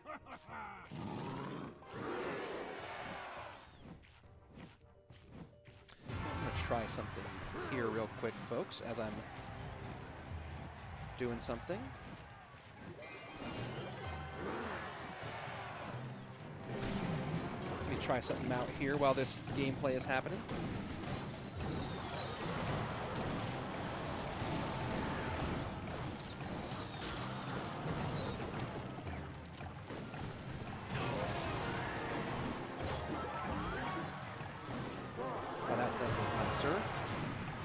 Please hold, folks, as I attempt one little adjustment.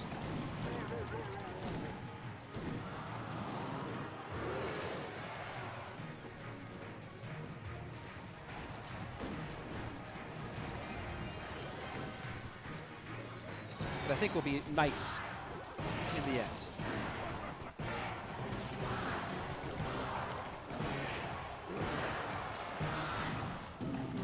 Ooh, actually, that's...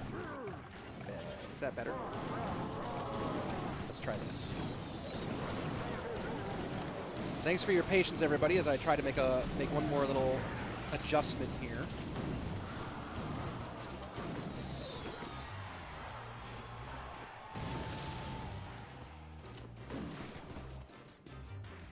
I'm sure you're enjoying the gameplay while I work on this.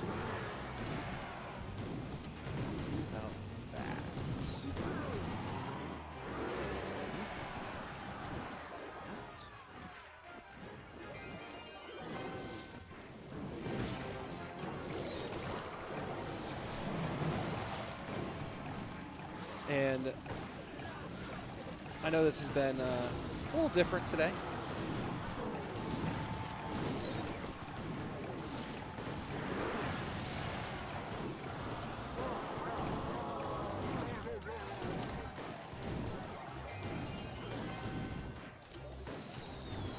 Sam might be about to take Mo down here, which would be absolutely huge for the confidence of SK Gaming. They really could use a major win.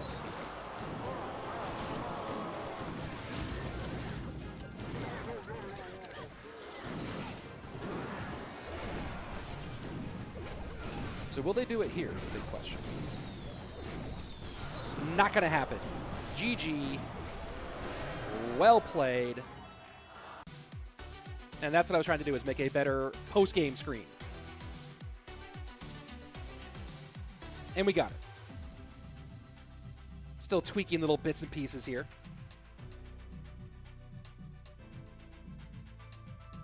But I think that's a little better. For our post-game look. No sweeps for Sam today.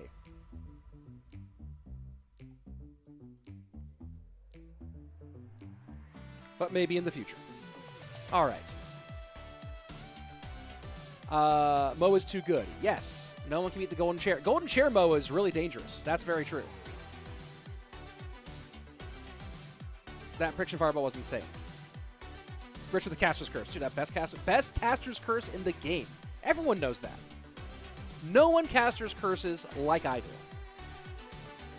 All right, you guys wanted it. You guys wanted Morten versus Mo. That's the thing you wanted. So here we go. Morten versus Mo up next. Abbas, why isn't Turkish players joining? Furkan played in the first match. What do you mean? Let's see. Mo and Morten 2022 vibes, maybe. Let's go ahead and jump into it. Evil RG, not Evil RG. Good point. Good point, little Evil. Evil RG. Show us only the face cams. Let us picture the gameplay via your description. You know what? I think that's the plan going forward.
Golden Knight from Morten here is interesting.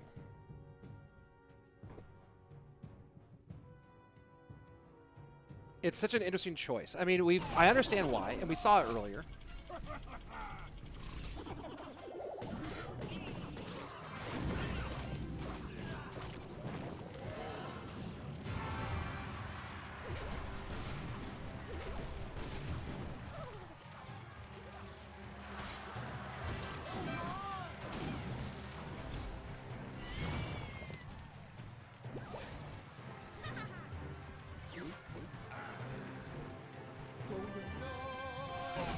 It's just, the Golden Knight is so bad overall in the game.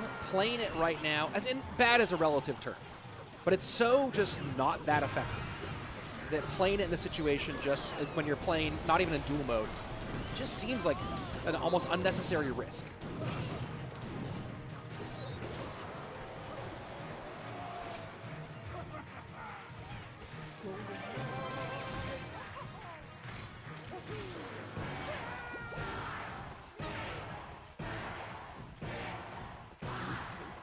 Mo running Fireball, nice for the Firecracker, but not so nice for the Inferno Tower. But my suspicion is he will not have long-term trouble with this Inferno Tower. Fireball gets good placement, and with the raged up RG and a second one right behind it, this is feeling like it's going from bad to worse for Morten. And a great prediction Barb Barrel, and that probably secures the win for Mohammed. Yeah, wow. Just wow. It was such a bad situation for Morten in the first place. And then to add into that, just the like, you knew when the Ice Spirit came down, I was like, yes, there is 100% going to be a set of goblins right behind this. So check it out. Right, Fireball in, too much value given. Firecracker on the other side here, and there's no building for this, so the only option is Ice Spirit Goblins try to stop this. Right, the drill's not enough for the drill, and that Barb Barrel is just like, dude, of course you're about to Ice Spirit Goblins. Of course you are.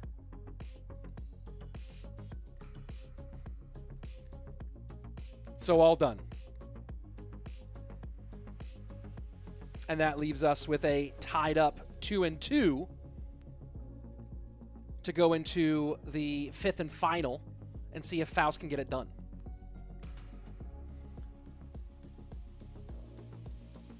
It does every game with patience. Yeah, the patience was key here. Let's see what Faust can do.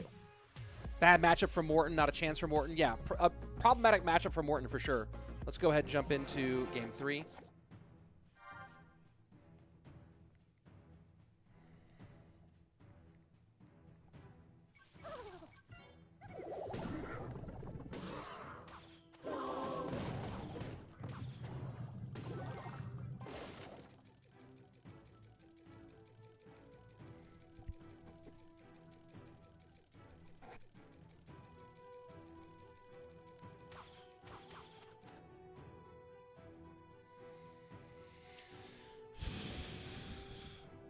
One second, folks, as I handle something.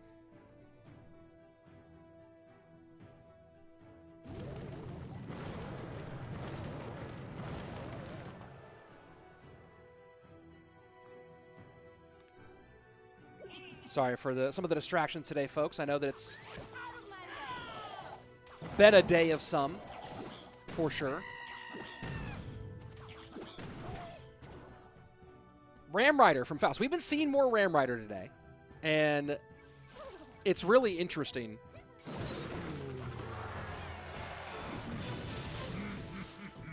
And I'm wondering if anyone here has thoughts on why we're seeing more Ram Rider. What is that bringing?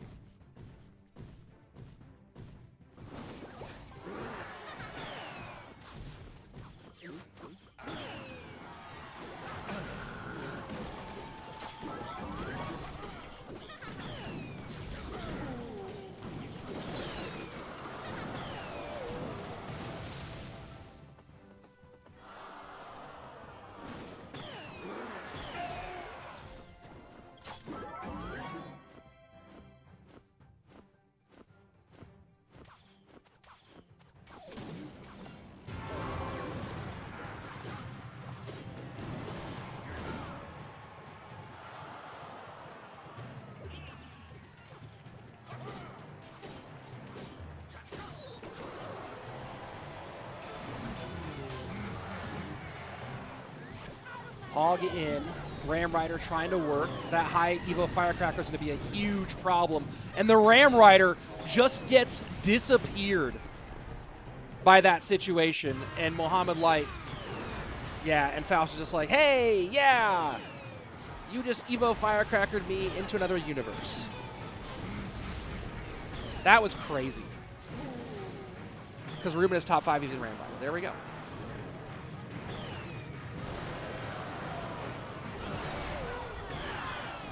Ram Rider slows RG. Interesting point.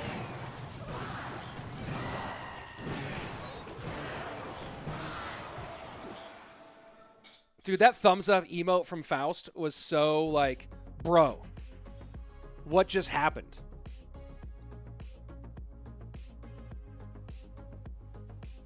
The thumbs up emote was so bitter. And I totally get it. I get it. That was kind of ridiculous.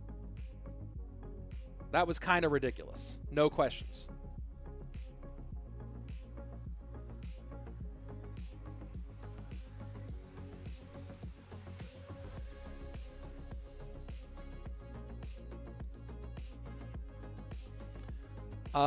What is Mo Light's age? I want to say Mo's 20.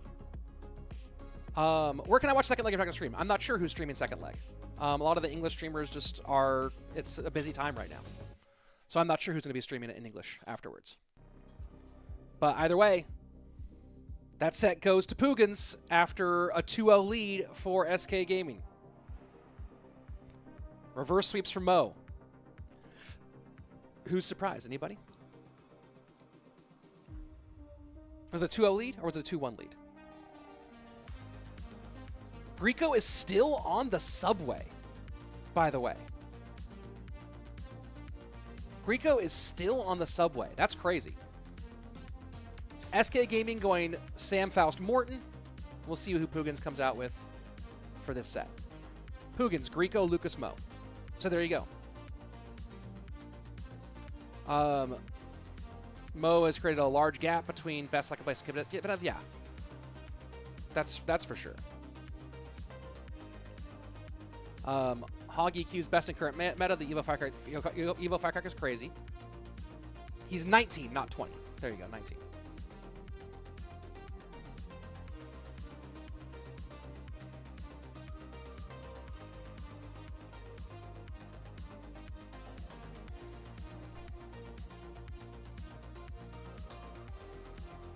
So coming up next, Greco Sam. Are we gonna see? What do you see? Are we seeing any missed fireballs here from Greco? At this point, it's a fight for second place in CRL. It does certainly feel like that a lot of the time. Will we see Mugi special microplays today? Mugi's not in the lineup. We'll see if he ends up playing.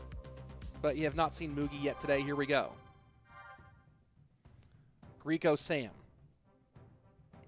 King of the Hill set number 2.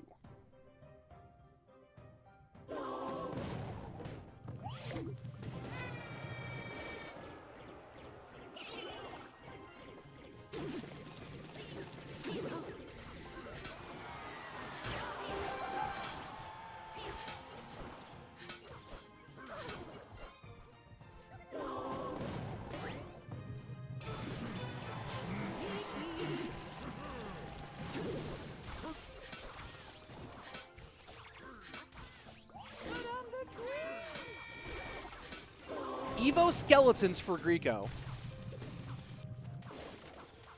It's such a crazy choice.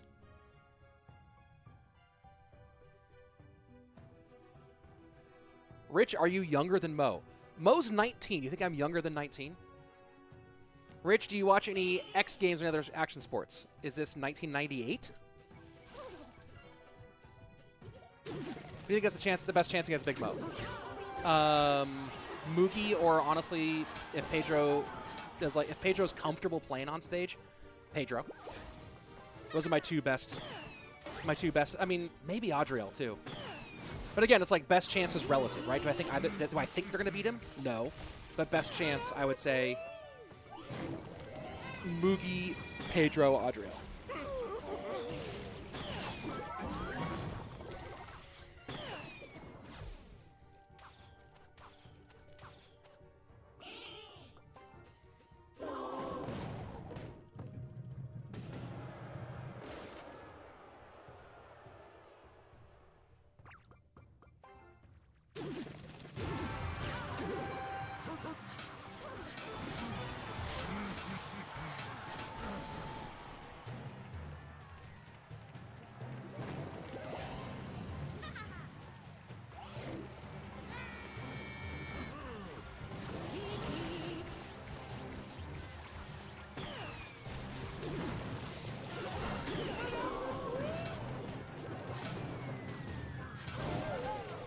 Good damage in for Sam.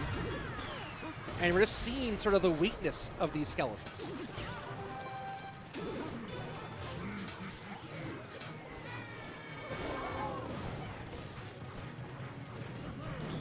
And a wall breaker connects after the tanking by the bats. Is Rico still playing in the subway? Yes, he is.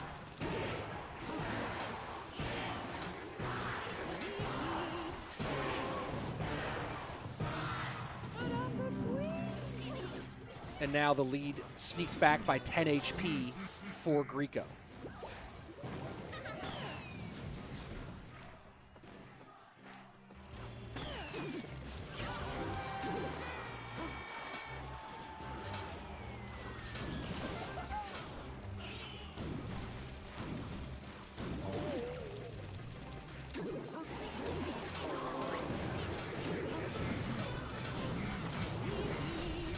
Sam starting to pull ahead a little bit, but just giving up full minor poison damage. The rest of Puigins must not be available because playing Rico Planet Train is puzzling. Yeah, I mean, that must be the case. I can't imagine why that. I can't imagine that isn't the case. Vitor and Mugi are both on the roster. I'm kind of surprised that we're seeing neither of them in this situation.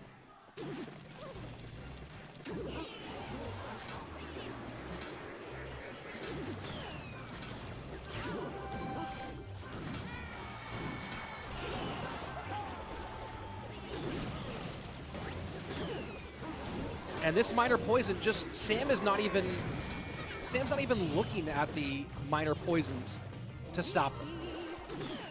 Like, there's been no thought of a minor catch. And that's GG.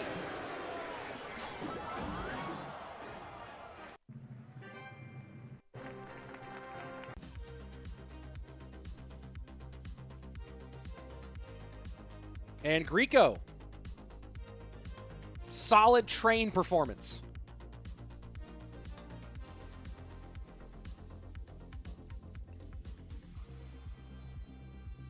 Solid train performance for him. Oh, and Mrs. Slayton coming through. I forgot to eat breakfast this morning. Coming through with some little sausage and turkey bacon. Huge. Absolutely huge. Because I was trying to figure out the technical stuff for this morning. So there you go. Greco won because he's been training for this, says Anatar. You know what? You should be a dad, because that was ace level dad jokes for you there. Subway OP, says Kushik. Upcoming matches. Good question. Queso versus Hype Boys and Chivas versus CALALAS. Let's go ahead and jump into game number 2 of this set.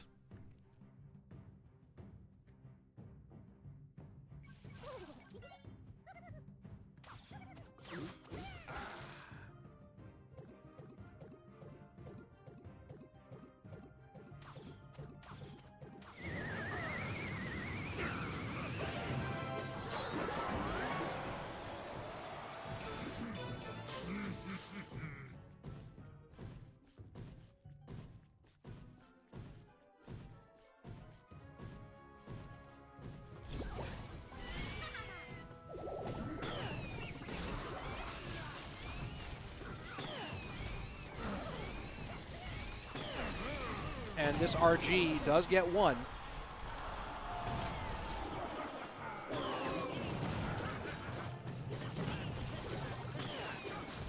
And Firecracker should get a shot on tower here. Greco opting not to defend it, no point there. Just pull the Lumberjack to the middle and avoid further damage from the axe.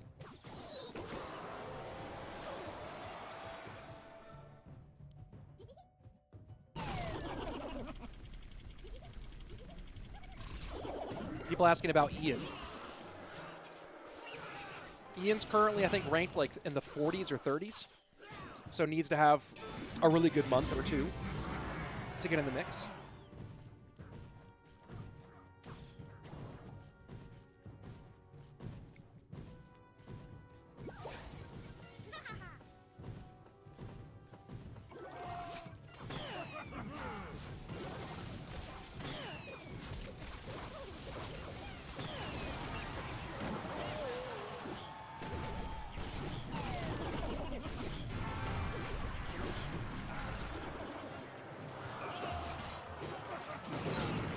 The Bar Barrel, Skellies, Electro Spirit, big parts for this drill.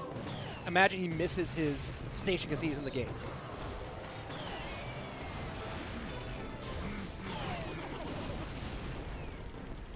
When is the World Finals tournament? End of November.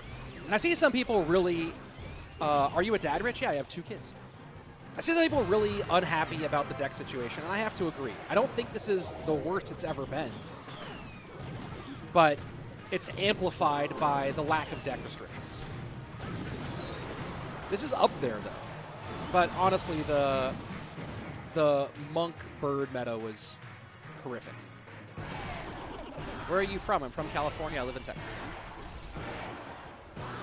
Just the lack of deck restrictions in this competition is amplifying the problem dramatically.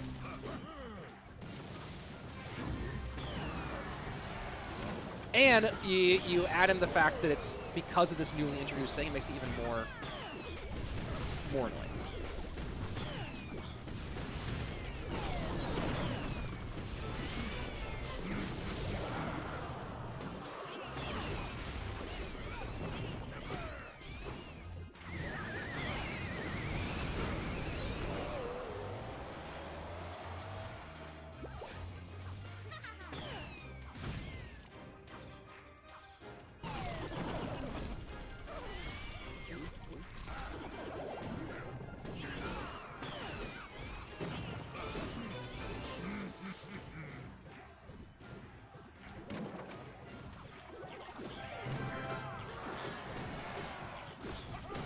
One second again, folks.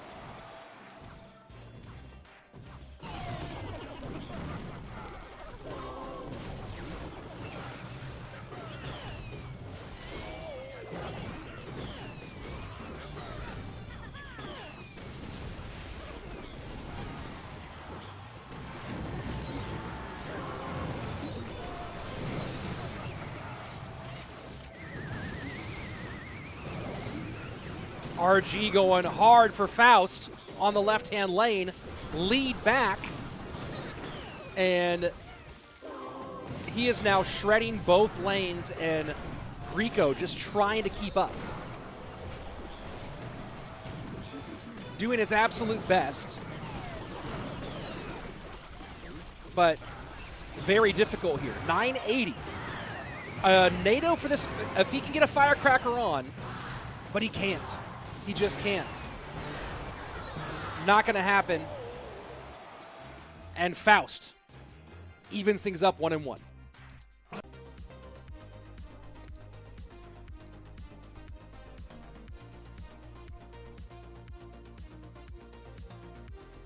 Next up, Lucas.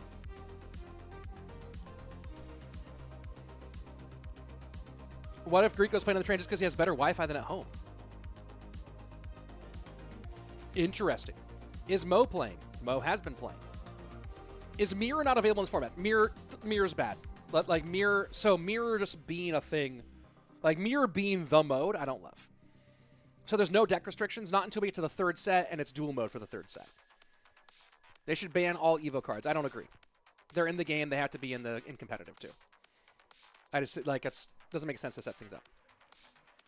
Why this setup? Can we go back, Rich? For another day, yes. Today we're trying this out. And the setup is because most people come here from inside the app. That's why we're trying it out. Because people are on their phone and they go, oh, red dot, live, click, and they go in. Right? Because most people, here's how most people end up in here. So most people are like, hey, I'm in Clash Royale. Oh, look, there's a little live thing up there. Let me click that thing that says live. They click that thing that says live. And they go, oh, look at that. Let me watch this. And I'll go to YouTube, and then they get to come straight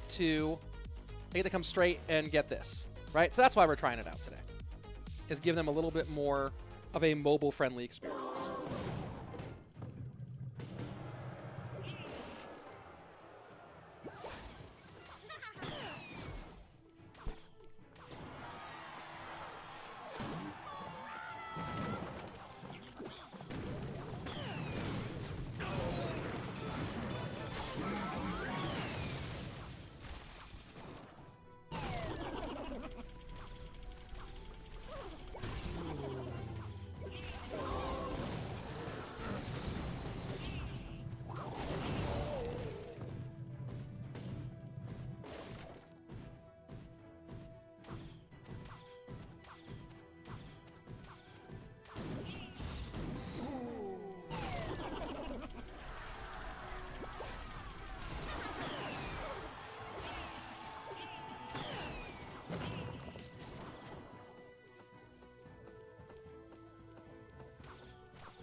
Bomb tower, drill, NATO, firecracker.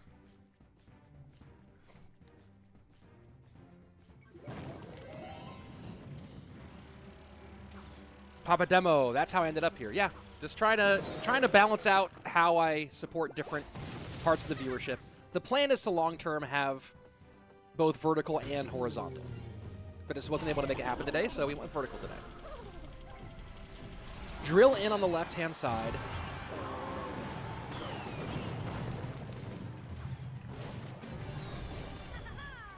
Lucas just loading up on the right.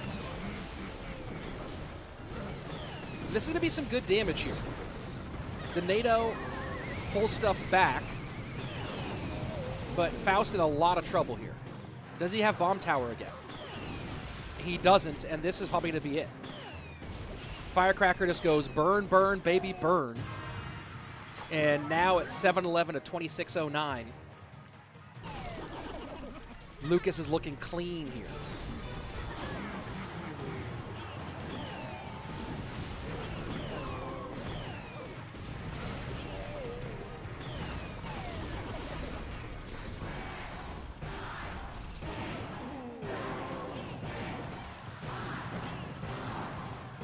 Good late goblins from Lucas behind the log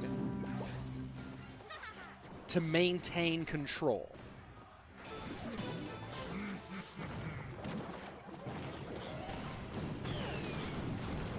And at this point, it's just don't make any major defensive mistakes. Here's the thing, right, is in 99% of the time, the strategy here for Lucas is just don't make any defensive mistakes, maintain your lead, get the tower if you can. But with Evo Firecracker being a thing, the danger of just like one Evo Firecracker shredding that left-hand tower, it does make you want to push for tower more than you might in other situations. And Lucas not getting the reflection there on the Monk, I don't think it's going to change this game, because I think that this is already locked up. As the Hog comes in, and boom, EQ, GG, well played. And there you go. Good win for Lucas. And now I believe we are down to our last player, Morten. There you go. Morten will be up next. Is he in playing today? No, he did not play. His match was earlier. He did not play in the match. Best thing about this game are the emotes and animation. They are fun. Evo cards have made the game dull. Yeah, Evos are certainly creating some challenges. Are Mo Lucas on the same team? Yeah, actually, that team for Puigins is Mo, Mugi, Lucas, Greco, Vitor. It's stacked. It is a stacked team.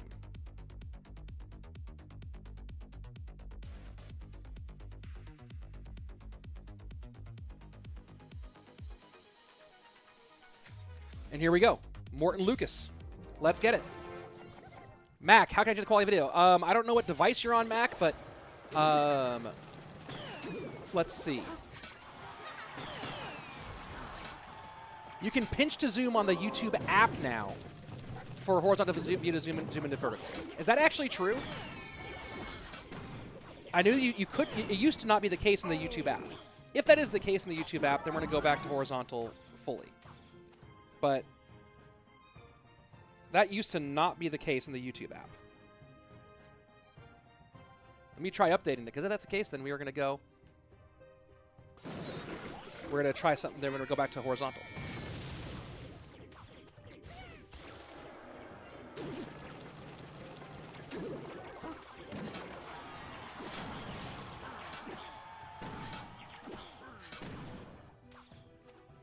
I'm going to check out the YouTube app here. I'm going to go and try to find a Clash Royale live stream and see what we find.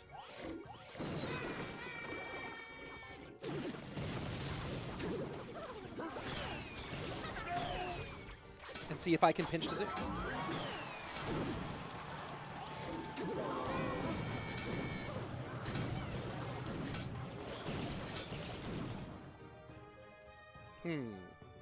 My YouTube app is not allowing me to do any sort of pinch to zooming.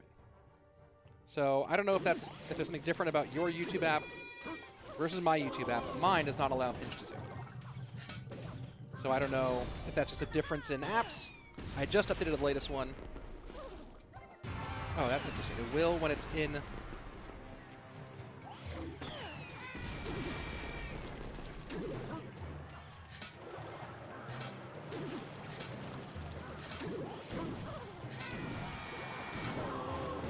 It will not let me pinch to zoom in vertical to allow it to fit a vertical screen.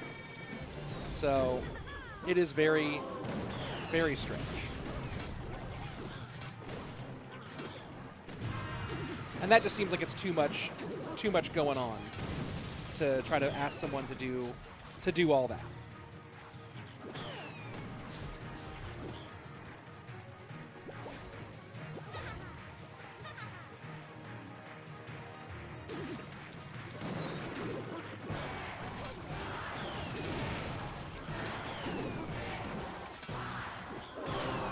So people like the mirror match thing.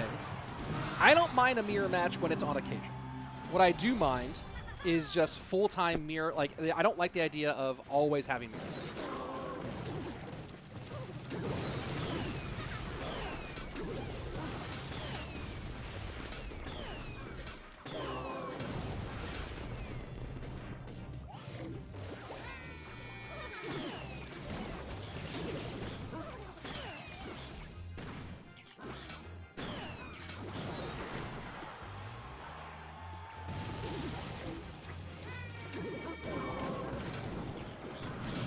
Lucas behind on damage. Miner will help him out here, but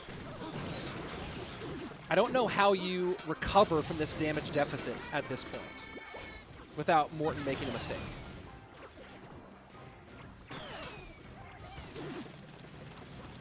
Miner tanking for bats and firecracker. Skellies don't get the pickup on the Miner.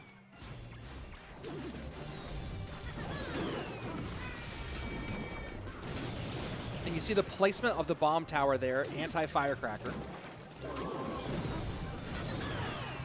And that firecracker, oh, the burn from Lucas's firecracker does not quite reach the tower. That could have been game-changing.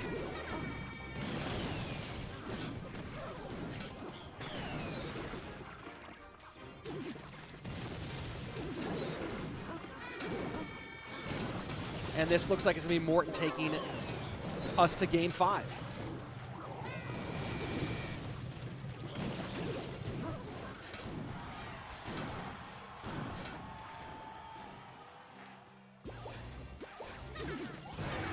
There's no way Morten gives up enough damage here to make that change. Evo Firecracker in.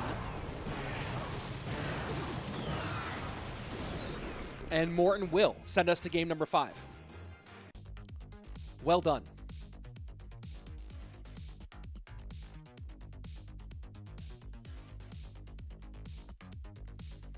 Morten is top tier at minor wall breakers.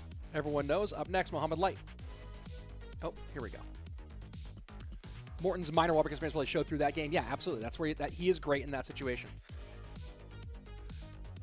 Really good at minor wall breakers.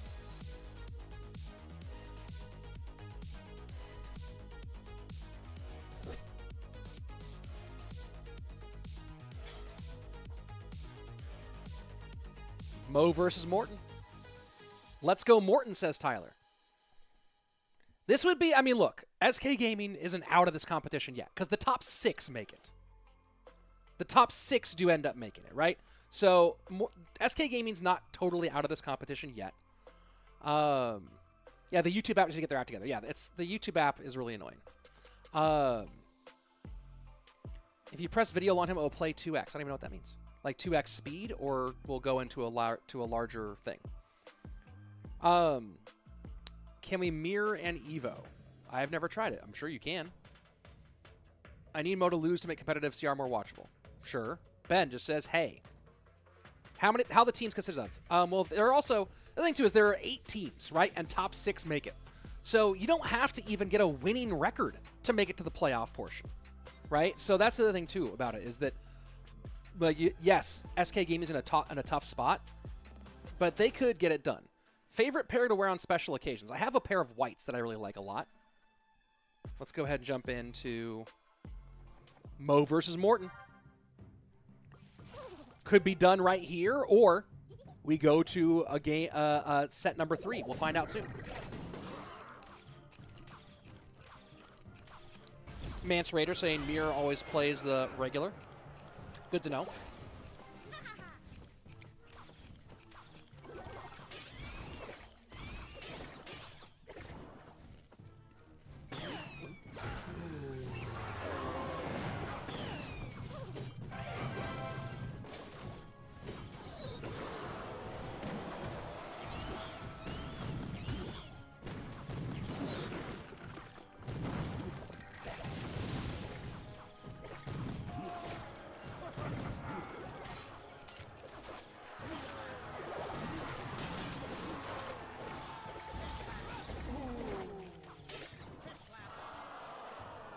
So, thoughts on the matchup as we go into the potential deciding game of this. Guards certainly help for Mo, but not after all that damage. I mean, guards hurt for Morten, I meant. But that damage was game-changing.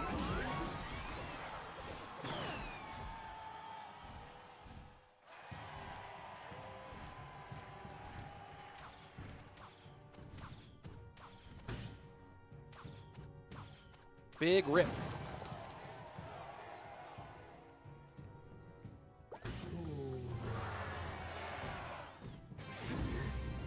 And Mo is happy to switch lanes here.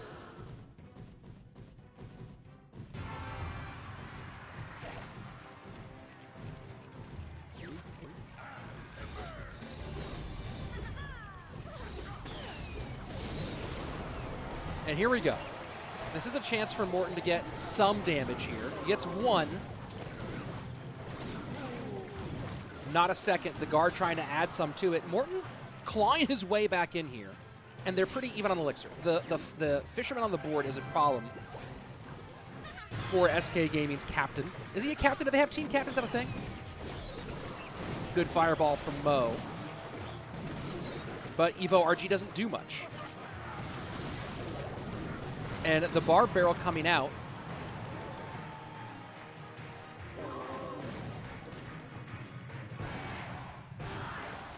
And now here we are going into sudden death. And Morten has certainly clawed his way back into this one. 1182 to 824. Who cares saying, Dear Rich, please cast or curse Mo. Yeah, Mo has it locked in, folks. Totally locked. There is no physical way he could lose this, right? As I attempt a caster's curse. But here's the problem. Raged up RG. That's a good log. That's a very good log. And with the RG not getting in shot range, the Monk able to defend. Very big stuff here. Hog will get 1. Hog will get a second one. Oh my word. And look at that. Hey, did the caster's curse work? Did the caster's curse work? 384. Hog in one more time. This fish boy will prevent any damage, I believe. No, it won't, because there's an Evo Firecracker, and Morten sends us to the 3rd and final set. Best caster curse in the game. No one can caster curse like me.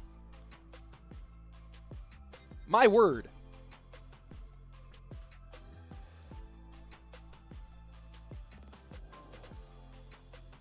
Come on, give it up. Give it up. SK, put me on your roster.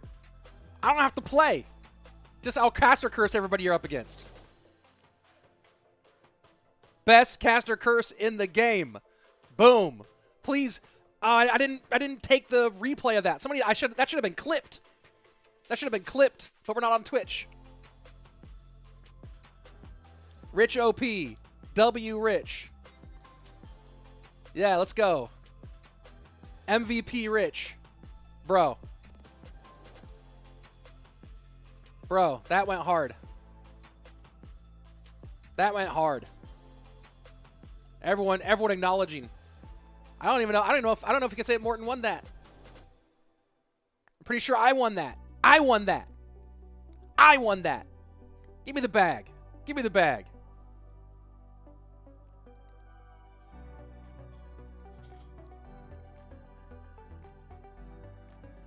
How you doing today, Rich? I'm doing all right. We're going to set number 3 here. It's going to be fun. Rich won that game. That's right. Now can add Caster Curse to the resume. Indeed. Thank you very much. Blah, blah, blah, blah. I hate these evil cards. I feel you on the evils. All right. Waiting to see what the matchup's going to be for set number 3. But remember, we do have 2 more matches today. Team Queso versus Hype Boys. Bring in the hype. And then Chivas versus SK CALALAS. Shot CALALAS. There we go. We finally found someone who can beat Mo. Yeah, that's right. That's right. My Caster Curse can beat Mo. Hit us the grand finals at Worlds. That's a good question. That's a good question. Rich Almighty. Rich officially best CR player ever. Everyone's acknowledging the truth. The truth. And you want to run it back? We're running it back. Mohammed Light, Morten, Duel Mode, best of 3. Let's go. Isn't it be great? What we all want. Did I Caster Curse Mo when you play Honda today? I might have. It's not impossible. Caster Curse about to face its biggest challenge. Morten's second best on the world curse. Good point. Morten pulls off the clutch and Rich gets all the credit. Pressed to rip. What do you mean? What do you think? You think Morten did something? It was all me. It was all the Caster Curse. Come on.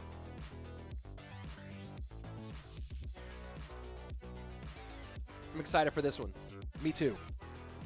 And it's going to start in a minute. What color are your eyes? I don't have eyes. Joke's on you. What's the most fun card to play? Gotta say Giant Skeleton. I disagree. Giant Skeleton is the most fun card to play? I don't know about that. Here we go. Let's start in a second. It was all part of the plan. I feel you. GG. Thank you. Thank you.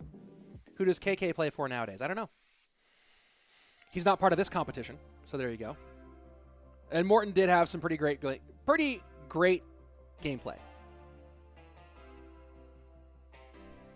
But I do have the best Caster Curse in the game. There's no question there. Morten trying to figure out what he's going to bring against Mo here in this final round. Is Morten already qualified for CRL? Effectively, yes. It'll be. I don't know if there's any mathematical way he can be knocked out. Where is IMJP? I'm assuming in Spain. I hope someone plays Expo, says Judson Souza. Could happen. Betfas just joined the clan for his match. Monk is underrated. Do you agree, Rich? Underrated? Maybe just rated? I don't know. Morten needs to send this game pretty quick. Trying to figure out his deck, I guess. But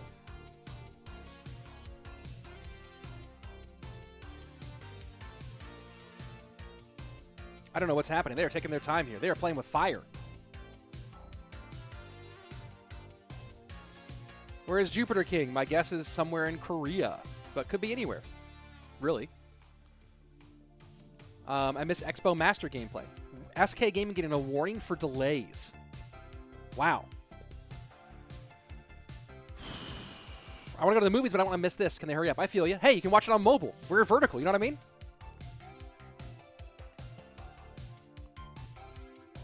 The golden-haired golden boy from Barcelona, Spain. Yeah. Always had the dyed hair. What's taking so long for this match? I don't know. I don't know what's going on with SK Gaming right now. 6 Shades, where can I get them? Links in the description below. You can get them there from Gooder. You can use code RICH for 15% off. And with these ones, the special edition Jurassic Park 30th Anniversary Special Editions.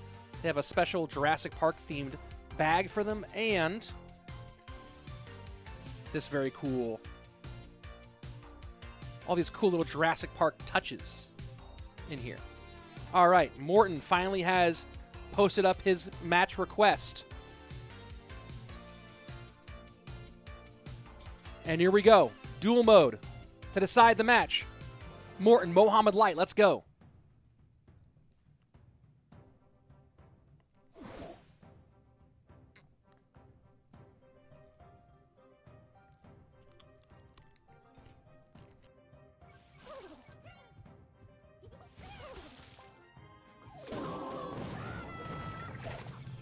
Will it be hog for hog here?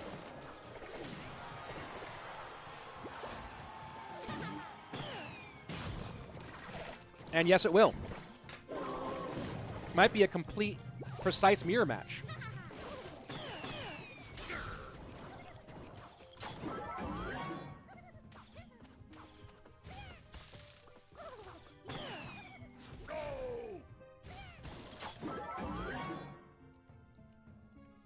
King Tower's open both ways.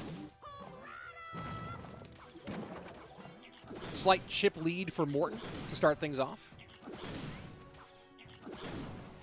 Because this ended up being a mirror set, right? So if they're both playing the exact same hog deck, how much do their other decks possibly look the same? And could they end up just playing the exact same 3 decks? Bang, bang, bang.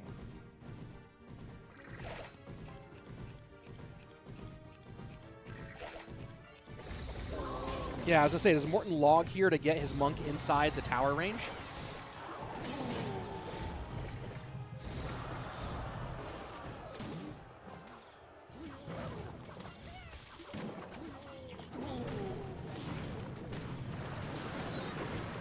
Hog should not get a shot here, and it doesn't. 25-14 to 26-91.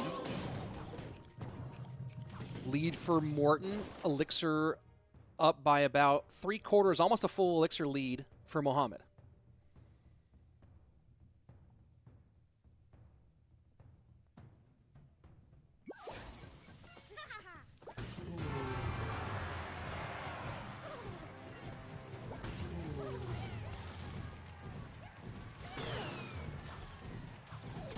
And full send here from Mohammed Light. And the log reflection. And this is a tough push for Morten all the way around. That's going to be 2 shots, I believe. No, just 1. Morten able to save, but now way down on Elixir, and Mo presses the advantage. Morten just delayed a little bit, and didn't really know exactly how he wanted to defend that, and that's going to be Firecracker onto the guards, not onto the Ice Spirit. And Mohammed opens up a massive lead, 15-92 to 22-94. Those of you asking, this is in-game duels. You get to the top left-hand side, the in-game duel counter.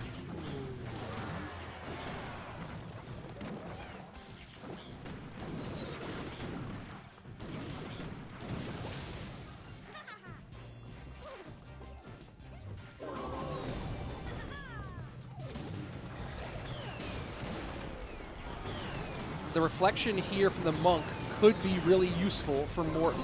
Mohammed Light, though, getting good pressure the opposite way, and 2 hog shots definitely outperform the single Evo Firecracker. And now Mohammed Light uses that Elixir advantage for a little bit more EQ. Morten solo hogs into a easy Furnace defense. And right now maybe just mostly trying to think about, how do I do my Firecrackers?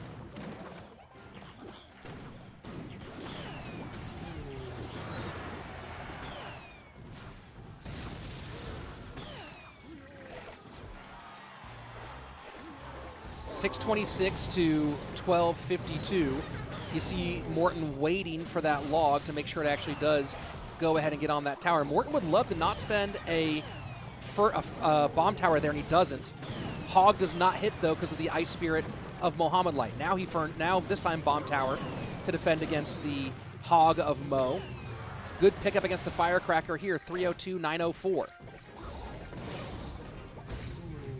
It feels like Morten just has to send so much to have any shot at getting on tower, and he just can't quite. And that Evo Firecracker getting shut down should be the absolute end of it. The log does not predict the Ice Spirit in time. EQ gets it done. GG, well played. Mohammed Light. Easy win here in game number 1. Do they play the exact same deck at game 2 again?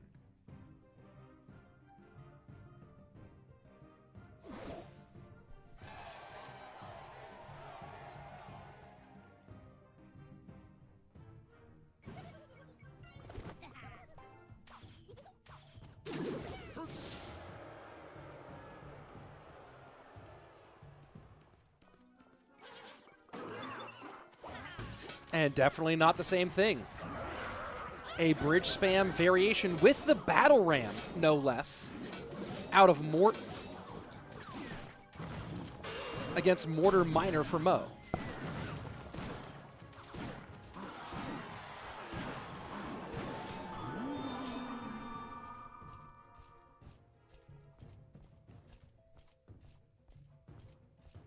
What an interesting choice for Morten. A Battle Ram deck of any kind.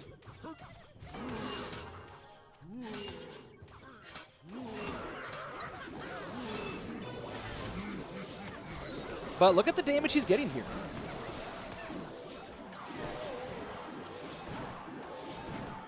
There's no way he has 3M in this, right? There's just no way.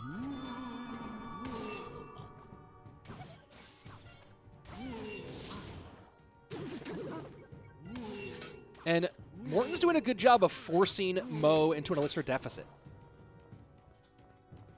Is he playing? Hey, maybe. Oh, he's playing I hope Morten has Barb Elevation, says Michael. I wonder if he's playing Evolved Barbs.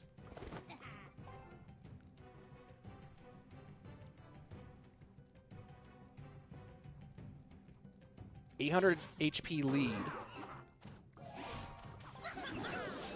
And these minions are just feeding the Mother Witch over and over again.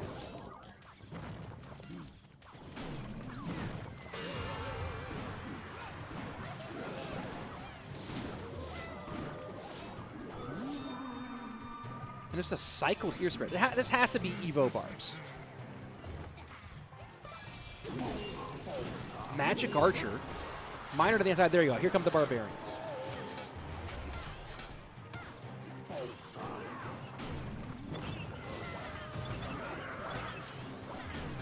And the Bandit to the Mortar is pretty nice. Magic Archer gets the lineup. Bandit getting in deep.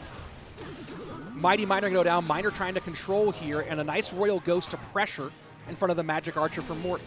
Double Magic Archers now. And Morten may be getting the read here that there is no big spell for Mohammed Light to take care of this stuff.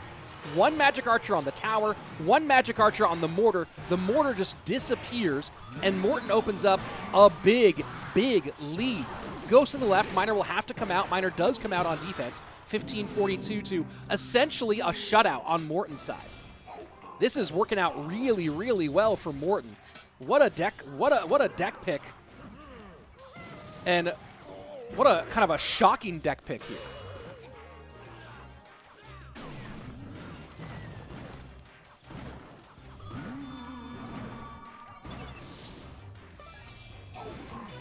The lack of a big spell is giving Morten so much.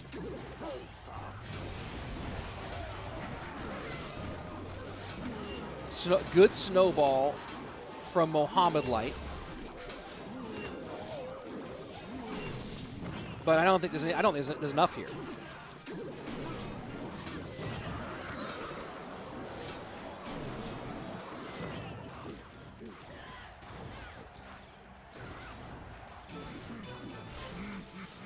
And this is forcing Mo into some weird positions and decisions. And what a nice play. Good, you know, people often don't want to spend that bomb, kind of like for quote unquote for nothing, but to defend the Musketeer. And finally, there is a point. So there is a big spell for Mo.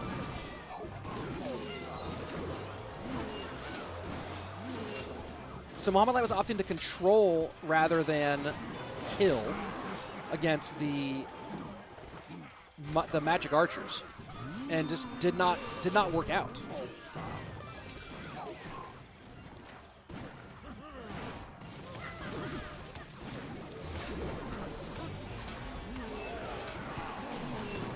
But here we go. This is the opportunity for Mohammed Light. Poison in,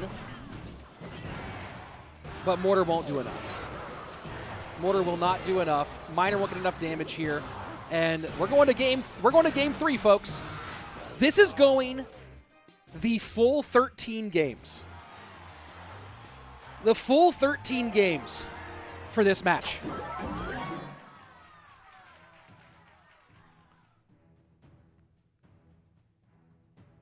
And I would say, hey, let's talk about what Morten might do in game 3. But after that, who the heck knows? Who the heck knows?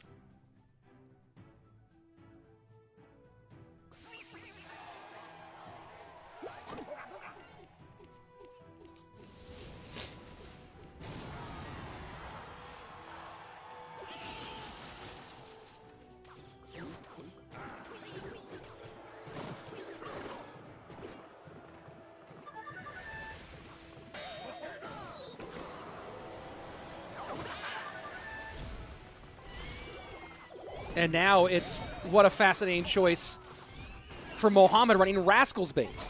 And Mo goes back to the norm with the, Morten goes back to the norm with the RG. Mohammed going Rascal's Log Bait. Maybe the most fascinating best of 3 of this entire competition. Unorthodox choices from both.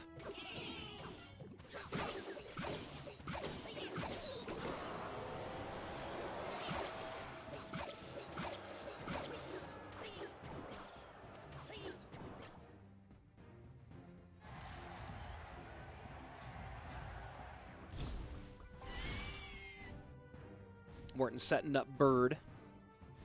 A lot of different thoughts here. Some people saying that Morten already has this, but Mo potentially having Inferno for the Royal Giant.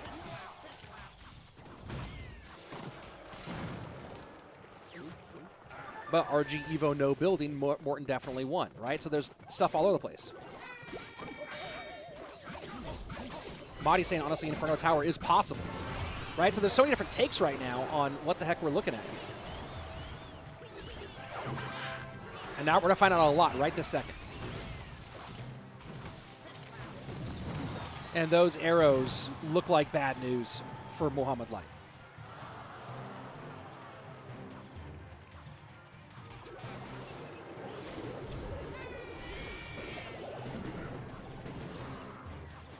And a 6 elixir, 5 elixir throw shut down by a Barbarian. Evo RG in. And classic Barbs, Fireball not going to come out here until late. What a great decision by Morten. Not trying to Fireball the Barbs. Just let the Evo RG plus extra do its work there and get the maybe more frustrating, the more dangerous Dart Goblin out. And now we go into sudden death with a 1,000 HP lead for Morten. Match point.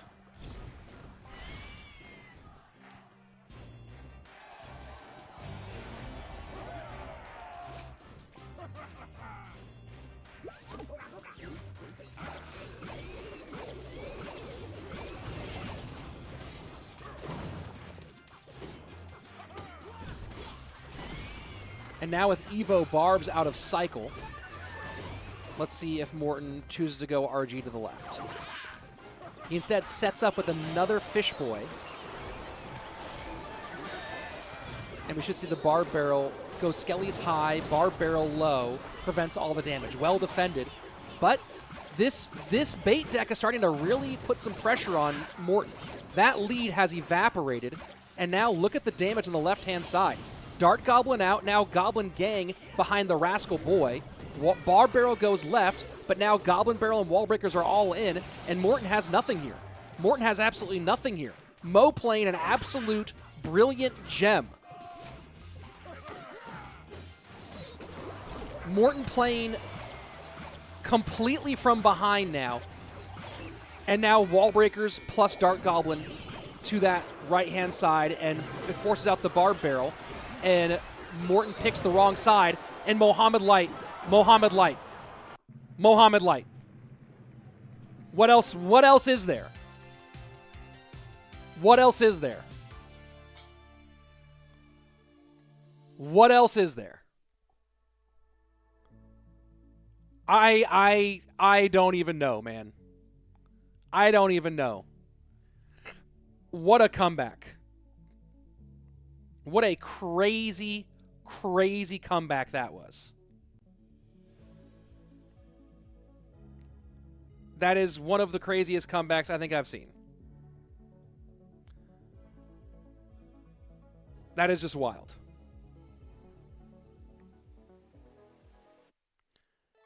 And everyone taking their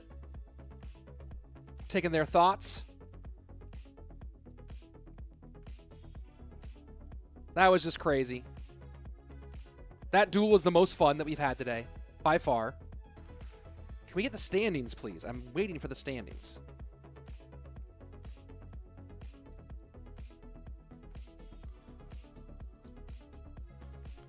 I've been asking for that. I've been waiting for them to give us the standings for so long. And they just keep on not putting them up. You need to play perfectly for 5 minutes against Mo. Yeah, that's true. That is true. Mo goading it. Yeah, I feel you.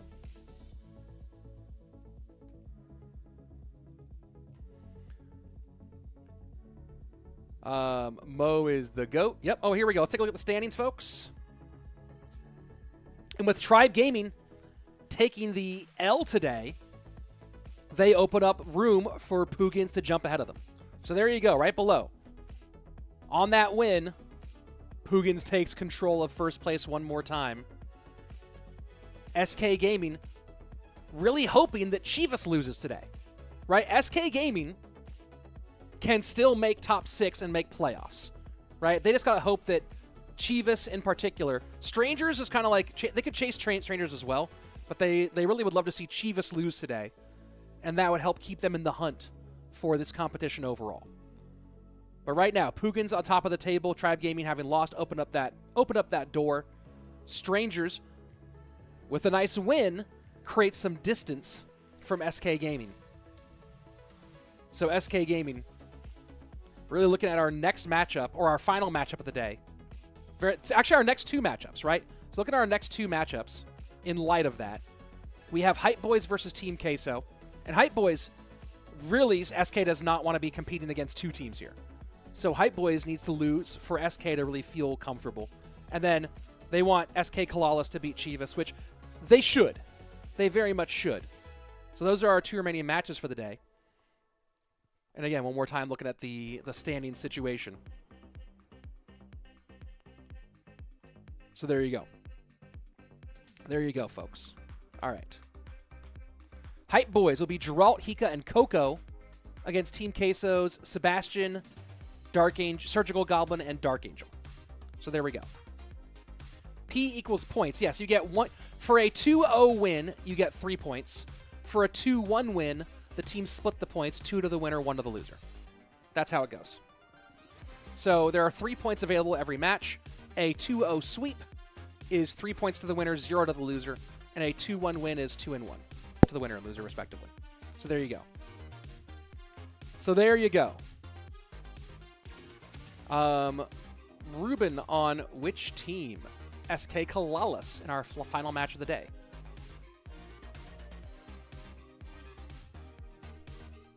And Lord Seb versus Geralt will be our first game in our next match. Bram VDZ saying I'm rooting for my boy Surgical Goblin in the next one. I'm rooting for someone for some sweeps because it's already been 2.5 hours. We're only through 2 matches. I do not want to be doing a 5-hour stream today. That's what I'm rooting for. Morten deserves respect for that second game comeback. Yeah, I feel you. That was really good. All right, here we go. Lord Seb, Geralt, let's hit it.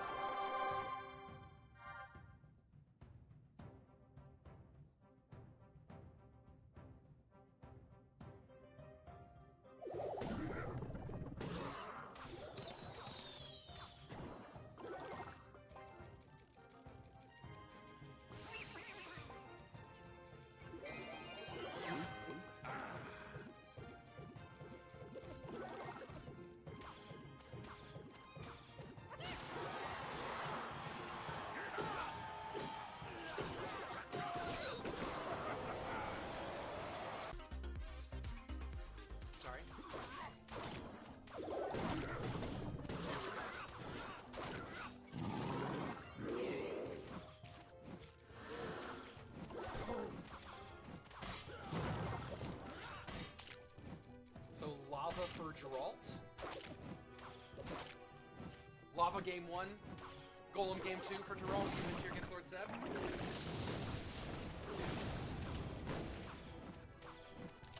Fun fact, Hype Boy is a viral K-pop song.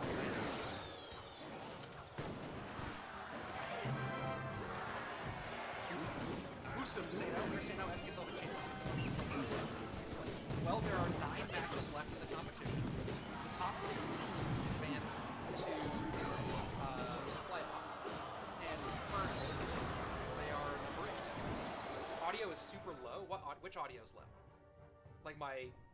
Oh, that's what it was. Sorry. My mic was up.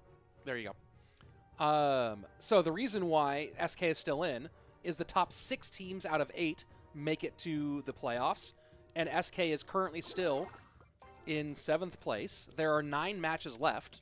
If SK puts some good wins together and like Chivas loses, for example, SK could move up into the top 6 out of 8.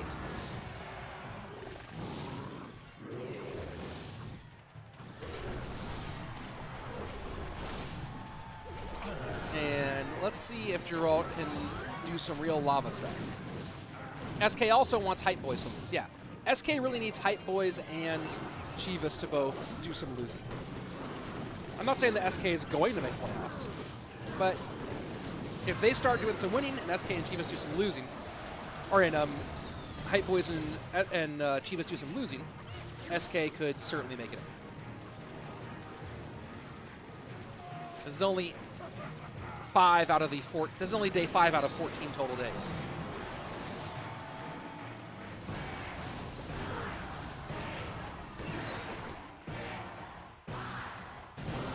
And off to a good start for that conversation as Lord Seb takes game number 1 off of Geralt. Little eye check for the camera there.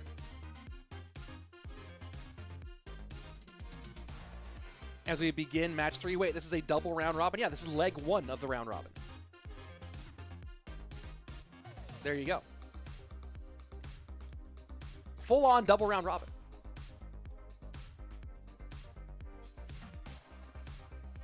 Geralt didn't even bring Evolve Varp. Is that true?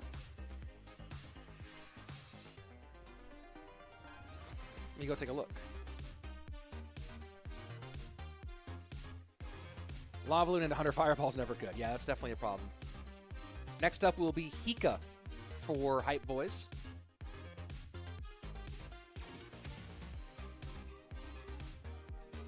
So we'll see if Hika can get the train back on track. Sebastian, though, Lord Seb. Solid start. Currently ranked 47th, -5, 42nd overall in our CRL standings, despite making a bracket. And I don't know for sure, but that might be. I don't know who has the lowest overall standings of a player who made a monthly final.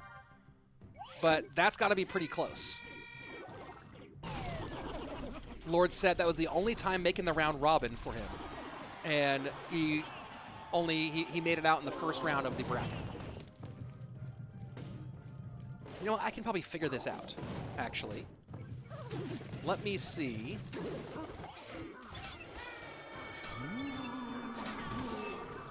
Let's go by earnings.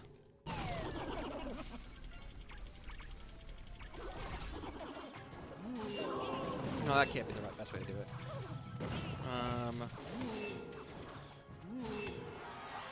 Let's go by points.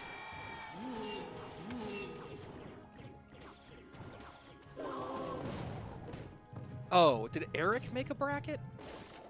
I don't think so. He just made it to the group stage twice, right? Yeah, he made two round robins. Let's see. I'm just double checking this here. Canario never made a final. Oh, Mr. Cena. Well, no, Lord. Where is Lord Seb? I just missed him. I had him here for a second ago. Oh, what the heck? How is that? Okay, so I guess that information is not accurate. He is not currently ranked 47th. Lord Sebastian is currently ranked in the top 20, or the top 30. I guess his profile hadn't updated correctly. And then you minus that. Oh yeah, so Lord Sebastian is ranked like 27th.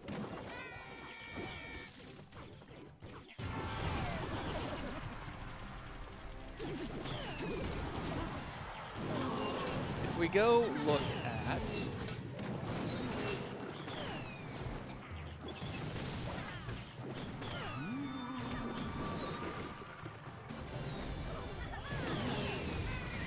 Yeah, might be right. Might be right. Either way, he's doing a good job winning right now.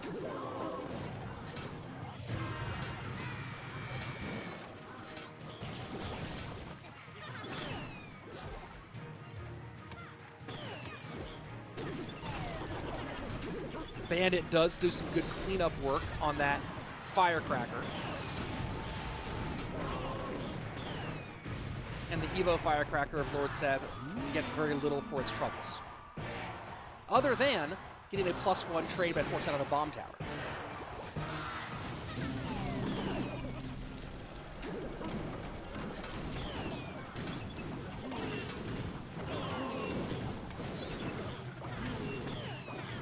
And good Bandit dash plus Ghost connection. And with that, Lord Seb opens up a very big lead.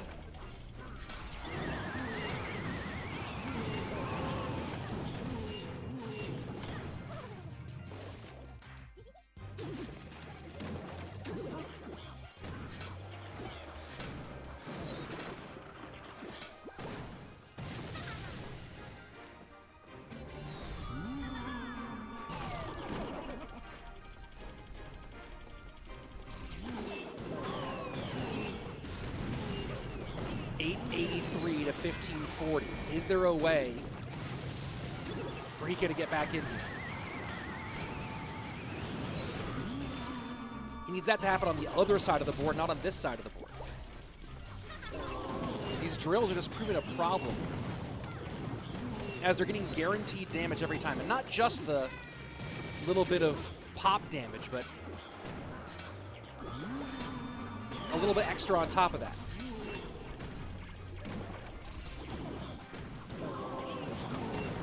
And not well timed with the log here. And that's a lot of trouble, 357. This Evo Firecracker would love to get some damage, not gonna do it. 23 seconds left. 212, 1090, that's gotta be all done. Not able to get any wall breakers to connect. And that's going to be it. GG, well played. Lord Seb, 2 up, 2 down.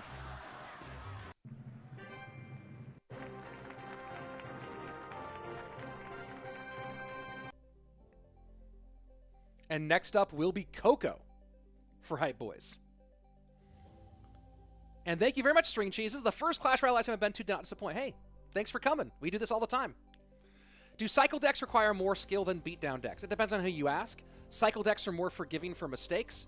But you have more micro to manage, whereas beatdown you need more, you need better understanding of macro sometimes. The thing about beatdown decks is they tend to be more polarizing in their matchup, right?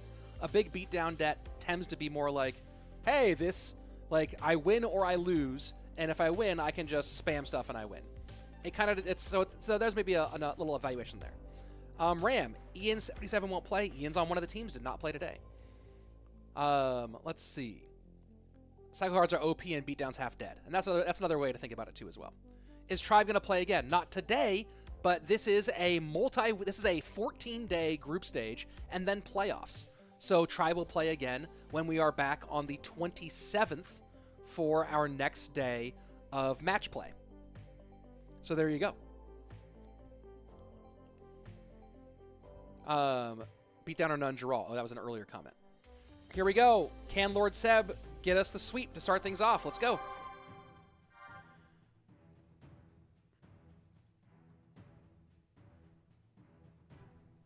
And Mance Raider with a point that works for many people. Watching competitive can make you a better player, for sure.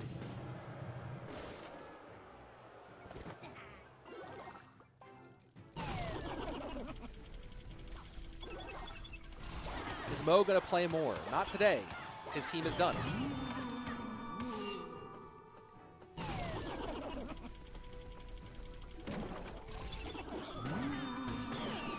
This is a lot on the board here, but Log really wants to clean up. Skelly's high. Do clear out the firecracker. It looks like we have a full mirror match here. Hika,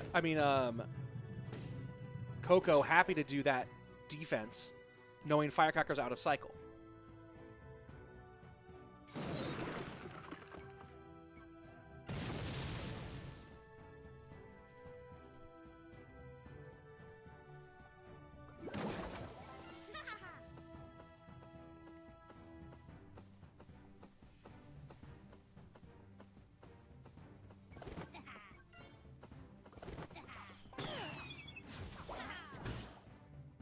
Bandit for bandit.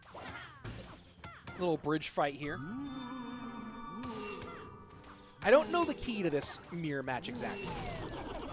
Right? It might just be knowing when to put the pedal to the metal. Not making a mistake against the firecrackers when they come out.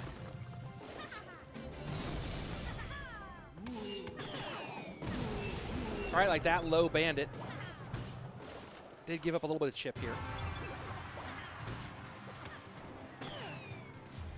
Winning bridge fights, not making mistakes against firecrackers. Knowing when to overwhelm and when to conserve. Maybe one good prediction on some Skellies might be the game-winning move here as well.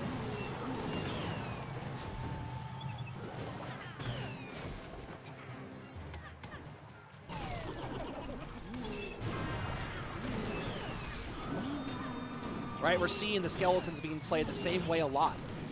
For control in the middle. Will someone hit a really good prediction with the log?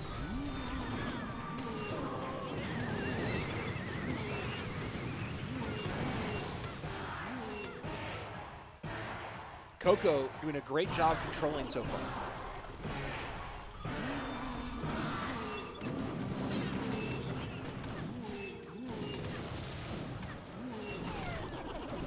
And man, just opens up more. It might be that Lord Seb doesn't really know this mirror, because he's finding a lot of difficulty trying to manage everything at once.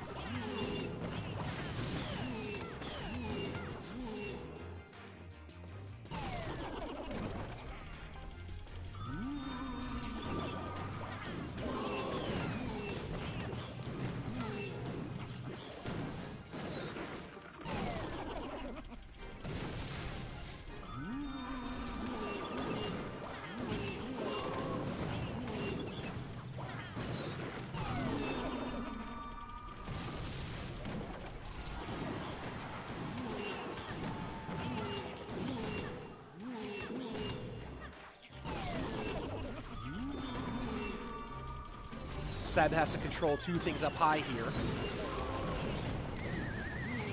And gives up a Goblin stab on top of all of that. Healthy Ghost, though, for the counter push for Seb. How does Coco contend here? Cycles Ghost early for the defense. Seb trying to find a way to break past this bomb tower. Can he do it? Firecracker, classic Firecracker protected. Turns and works on defense. Log high, one more Goblin stab in. Evo Firecracker just erased by the bomb tower. Goblins do connect, and that might be what Seb has to do, is find a way to pull something off of his Goblin drill when it's time. Lord Seb does have the slight lead. Firecracker connects. 10-02. 973 to 895. Log in. Log plus drill. That might be enough. Will it be enough? Can't do it. Lord Seb battles back here at the end and wins this one by 78 HP. And I don't know what that's all about. But Lord Seb, pumping the fist, very excited about this King of the Hill sweep. Let's go ahead and see if I can queue up the replay for y'all here of the end of that matchup.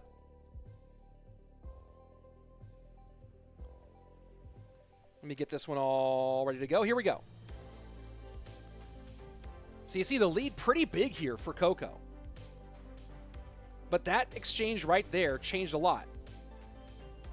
The NATO clears, and that Firecracker just not quite fast enough. And suddenly, now we're a little over 300 HP difference. Log plus drill. Let's pause right here. You can see already good damage coming in for Lord Seb. Now he's closed the gap to under 200 HP. And this one Goblin is just hanging in there. That one Goblin, just nothing's getting to it, and it gets one more shot, and just like that, boom. Lead goes the other way.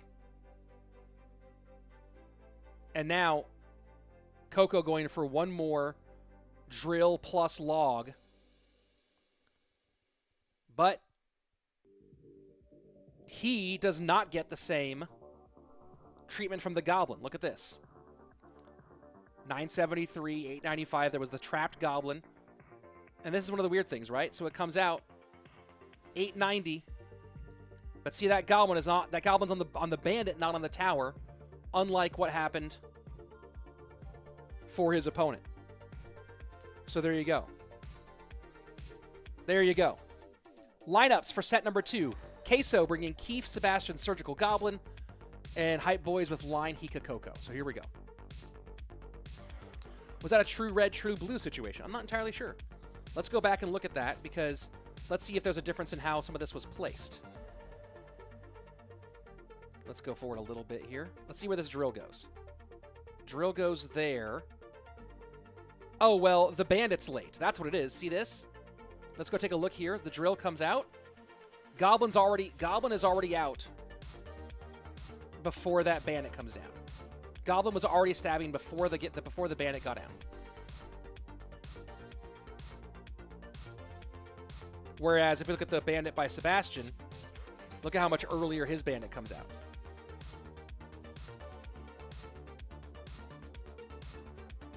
His bandit gets out before the Goblin spawns,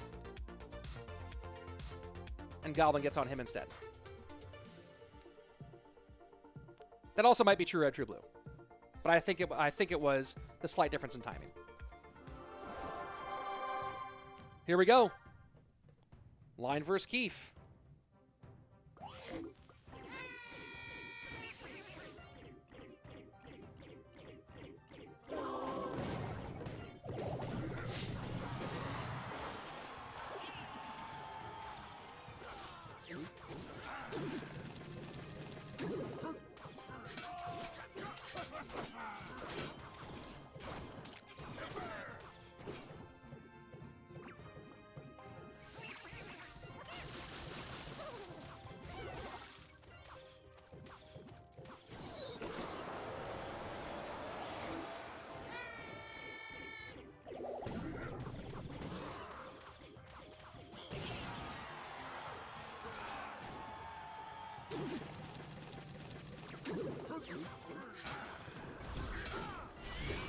All right.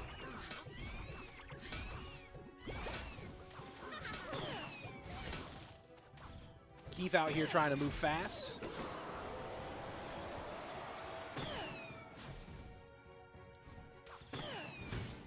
Does he have bomb towers? Or is this a no? Ooh, good Electro Spirit from Line to control. But those bats are going to do a ton of damage here. Those bats just absolutely shredded that tower.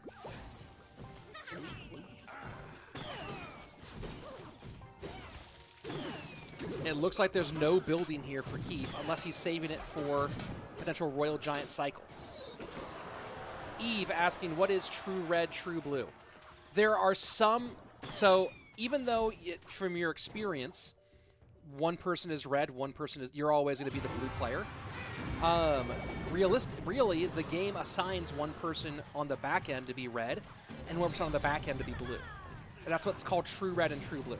And there are some interactions in the game that are slightly, ever so slightly, but very importantly different, depending on whether you are actually red or actually whether you're true red or true blue, whether the computer considers you red or blue. It's a very weird little feature, or I don't know, like weird little thing of the game. So the bomb tower is there, and that's some big RG shots, plus the lumberjack damage on the right-hand side. So my suspicions confirmed that the first bomb tower is being saved in case of a RG, EVOD RG behind that.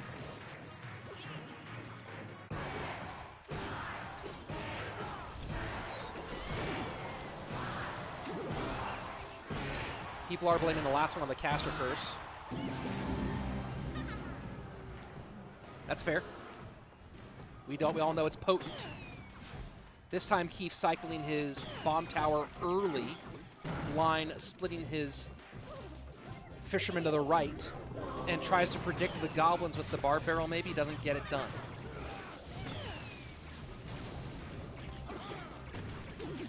Bats really playing a key factor in this matchup. Will the wall breakers connect? 1-2. Keith gets it done. Currently 4-0 for Team Queso. I thought those were earrings for Keith, and I realized that they are AirPods. That's hilarious. Steve, Minecraft Steve, try the caster curse, predict 2 will win. I know, right? I know. I don't know what the free Bale thing is. I see people asking about that. I have no idea what that sign was. Next up for Hype Boys will be Hika. Man, what happened to Hype Boys? Hype Boys also was, like, Hype Boys and SK were bottom of the table last time around as well. Today was Tekken World Tour Tournament Day 2. Cool. I used to play some Tekken Tag Tournament back in the day. So there you have it.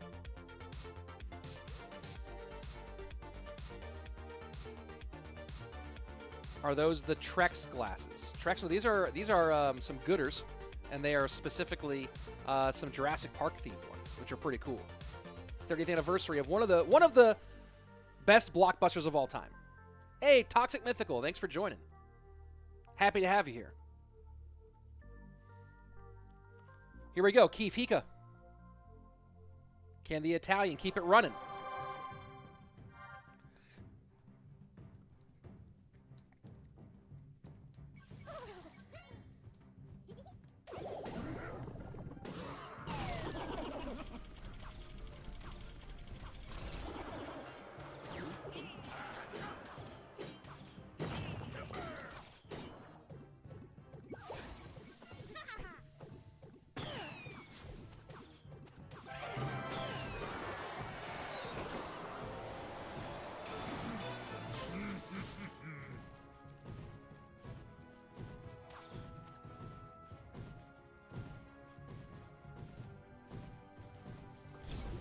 RG into the Mighty Miner. Fisherman would pull, but there's nothing to pull because the Mighty Miner switches lanes.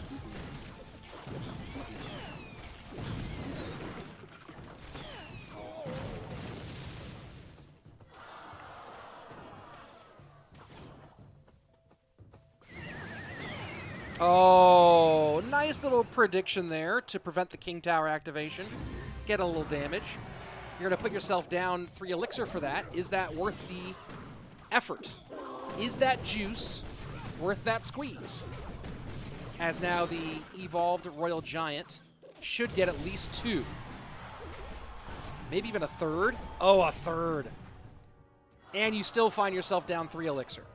So, folks, this is maybe the most important thing I'll say today as far as advice. Just because you can doesn't mean you should. And that was 3 elixir to prevent the King Tower activation and get a very tiny amount of chip damage, which then in turn results in a massive evolved Royal Giant push the opposite direction. Was that worth it?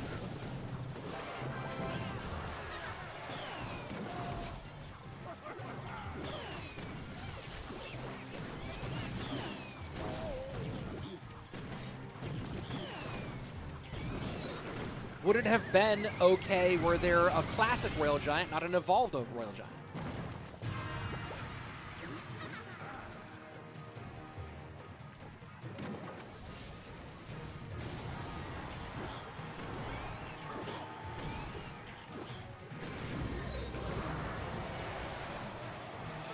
Rich channeling Jeff Goldblum with his gooder JP glasses. The Royal Giant finds a way. Evo Firecracker plus NATO will do some good work here. Evo Firecracker stays on her feet, which is huge. Lead will swing towards Hika here.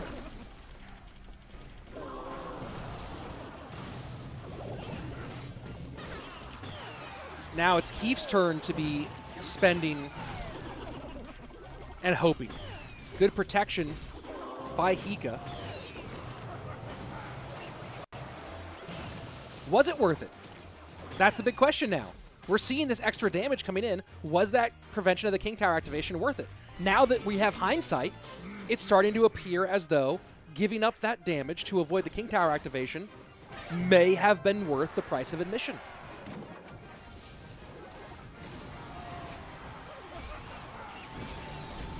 Good skellies, good reset with the Electro Spirit.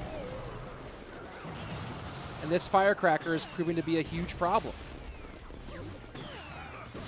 And that's GG. So, what do y'all think, folks? In retrospect, was that play the right play? Was preventing the King Tower activation and giving up that damage the right move? Or was Hika, or was it the wrong move and Hika was going to win anyway? Or Hika got lucky or whatever it is. What do y'all think? That's really interesting. Ankur Sharma saying Keefe messed up bad. That's one way to think about it. Good play, but very risky. Sure. J Spoke says wrong move.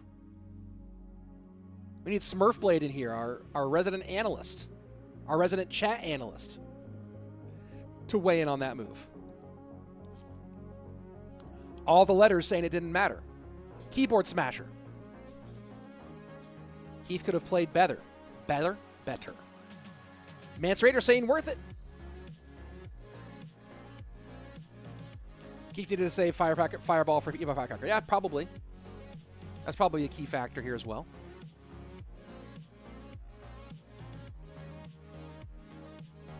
JJ saying we just messed up with the cheese. Are you on the team? You just a fan? Either way, cool NATO prediction. Here we go. Lord Seb versus Hika.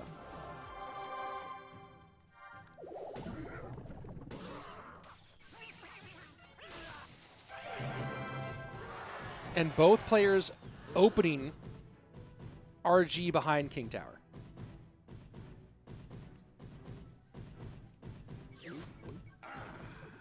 Bram VDZ saying, I mean, he won, so I think it might be the right play. Doesn't mean that doesn't mean anything.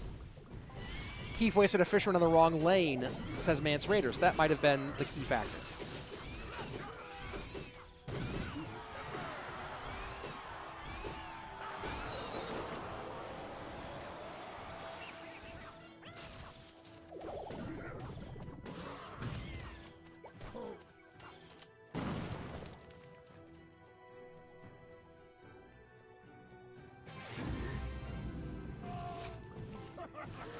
And Evo RG deep into enemy territory. Here's a question I don't know. And if someone can tell me the answer, because I don't think I've seen it. If you Fisherman pulled the Evolved Royal Giant to the Princess Tower, would you get extra damage from the Stomp effect?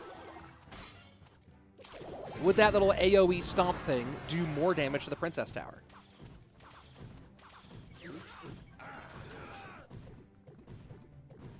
Yep, I tested it, says JC. Jace? Jasic?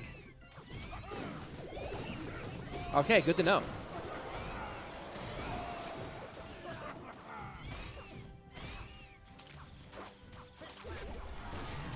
The bird, will it get shots on the tower? Lumberjack comes out to prevent that exact situation.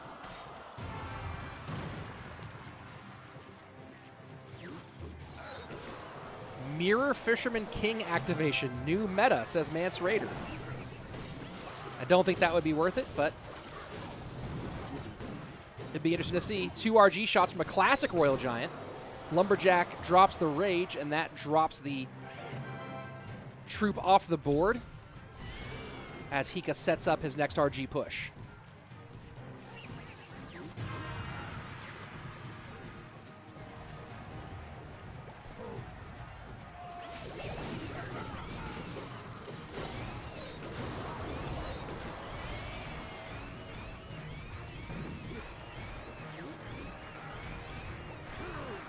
And birds making bird sounds.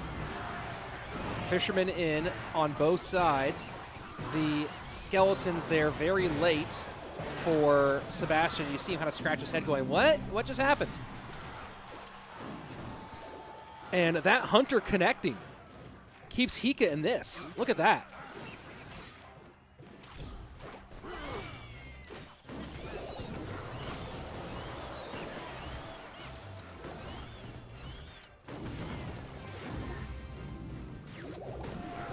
This is a very important one for Lord Sebastian. He needs to stop this RG from doing any real damage. Takes 1. Lots on the board right now for Seb.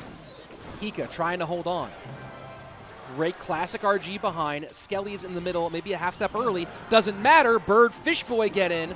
And Lord Seb now with match point for Team Queso.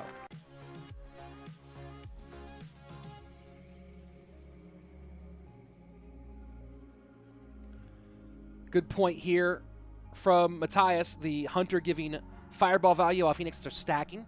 Very true. And Seb in a good spot. Seb in a pretty good spot here. Up 2-1 in the set with match point. Seb's been nice. Seb's been real nice. Last person up on the side of Hype Boys, Coco. A little rematch here. Can Coco right the wrongs that Seb did him in our last set, or will history repeat itself? And if we do get a Team Queso win here in this next game, we're on our way to our final match, Chivas versus SK CALALAS.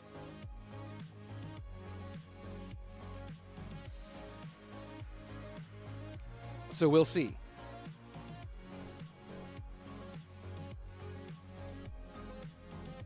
Did I get a notification? That's what I thought I had on my... Put me on D&D. I thought I had a little notification for Paramount Plus. That's hilarious. So here we go. Yo, Rich, what's SK stand for? Well, on SK CALALAS, it is Shock CALALAS. On SK Gaming, I actually don't know what SK stands for at SK Gaming. All right, here we go. Lord Seb, Coco. Let's jump into it.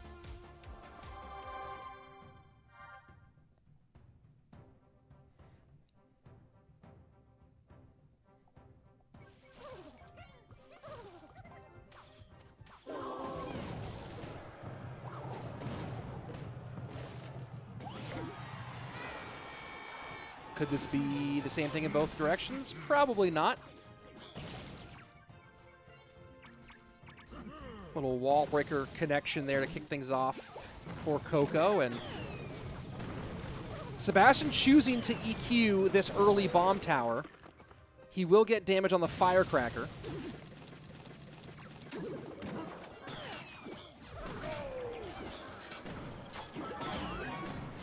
And this deck does cycle so fast for Coco.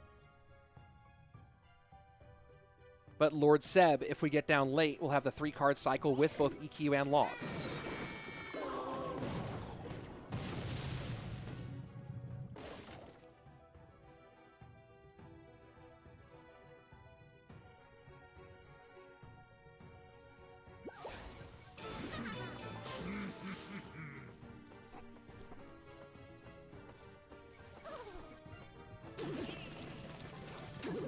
It's a good Ice Spirit. Bomb Tower, a better Bomb Tower, though. And Lord Seb choosing to use that Mighty Miner Bomb to get the bats off and try to support that push a little bit. Doesn't do much, doesn't matter though. Still up 1 elixir. Now goes Hog opposite lane as this Miner Wall Breakers push comes in and does get 1 big Wall Breaker connection. Hog gets 1 shot.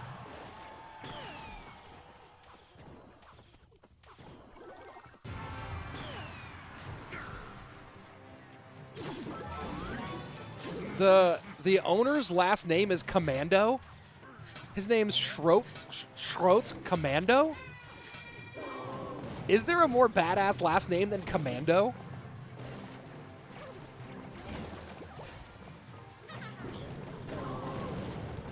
Early EQ in. And 2 Hogs.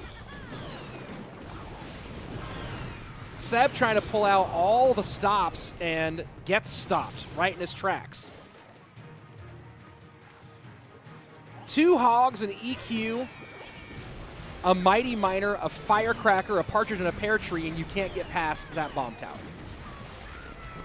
No, it's not his name. LOL. Oh. I don't speak German, so I don't know what that is. Mighty Miner! Mighty Miner! Mighty Miner goes crazy! 960 remaining! And that Wall Breaker just barely doesn't touch. Just like that, Sebastian takes the lead back.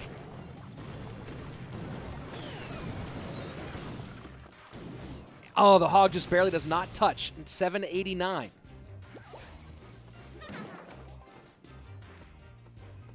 And Seb sets up early with his bomb tower. Coco goes wide. Goblins plus Blom. Maybe the Goblins weren't even necessary there. And Seb once again sets up Hog way in the back. Bomb tower to pull the Wall Breakers. Coco taking the lead back here with this Miner. EQ in. Will the Hog get past all of this? The Hog does not get a touch. 14 HP lead right now. 13 HP lead for Sebastian. And the Hog sneaks by. No way. Absolute no way. How do you let that Hog get by? That Hog snuck through like a 10-year-old kid into an R-rated movie. And there you have it. Queso. Not totally clean, but they get it done in 2 sets.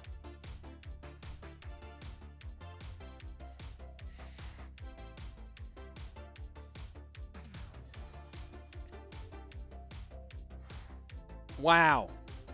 Let's take a look at the scoreboard now. After that one. What the heck? Why isn't it? I thought it was updating. Let me go ahead and try to fix that.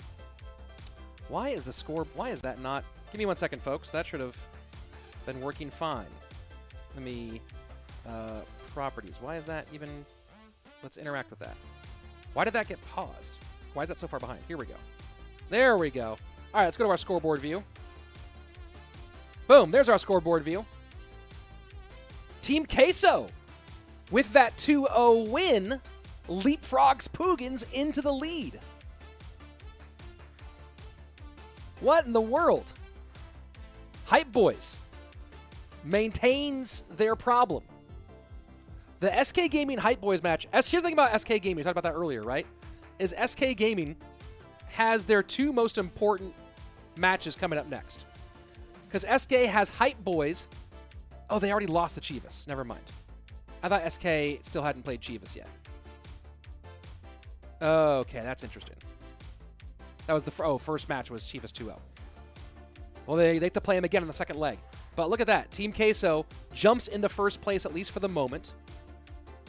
And Queso has shot CALALAS and Puigins as their next 2. So there you go on that one. Puigins currently in second, but Team Queso has Puigins and shot CALALAS as their Week 6 and Week 7 matchups in the first leg of this double round robin. Puigins will have Tribe Gaming. And, of course, as we just talked about, Team Queso. Tribe has Puigins and CALALAS. How is that even possible? Oh, because Queso has CALALAS Puigins and Tribe has Puigins CALALAS. Man, the top 4 battle at the end of our first leg is going to be kind of crazy. Hype Boys. Hype Boys SK Gaming, though, is a big one for next week. And then Hype Boys Chivas, too. Man, big stuff. Is it finished? No. We still have one more matchup. Chivas versus CALALAS. Chivas coming out with Betfas, Ardentoas, and DiegoB for the first set. CALALAS with Adrian, Sandbox, and Piedra. So there you have that. Lord Seb really came through for Team Queso. Yeah.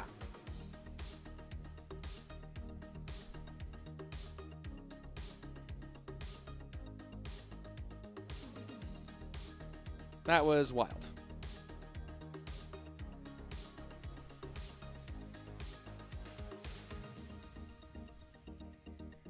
Remember, we are in the round-robin phase. Top 6 will move on. Here we go. Adriel versus Betfas.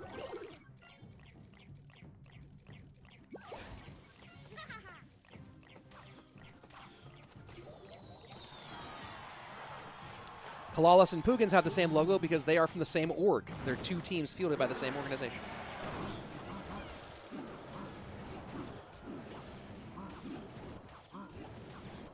It's a lot of hog damage. These Piggies decks have been doing very well in this competition. Now, this is a different take. This is a fast cycle Piggies deck.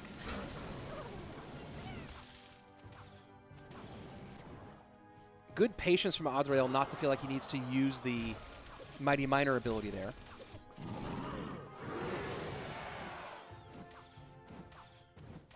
Not totally sure why he used it there. I guess maybe I am. No, I'm not.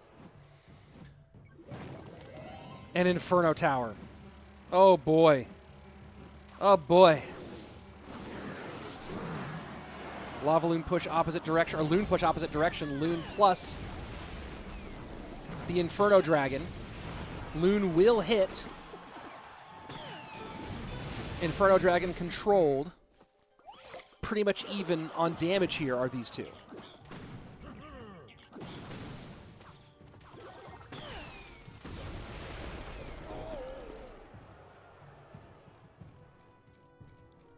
Adriel would love to control the lavas with the Firecracker rather than the Inferno Tower because of this balloon situation.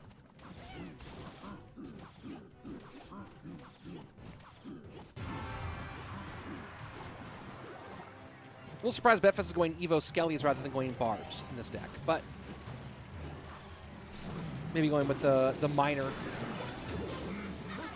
and the Balloon. And so now the Inferno Tower just out of cycle.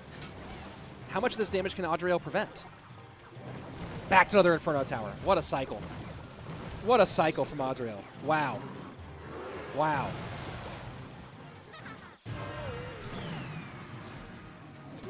And now, as soon as that push comes in, he's not sure he can defend all this. Let's go ahead and get the tower. Let's get the opposite tower. Betfas will take here.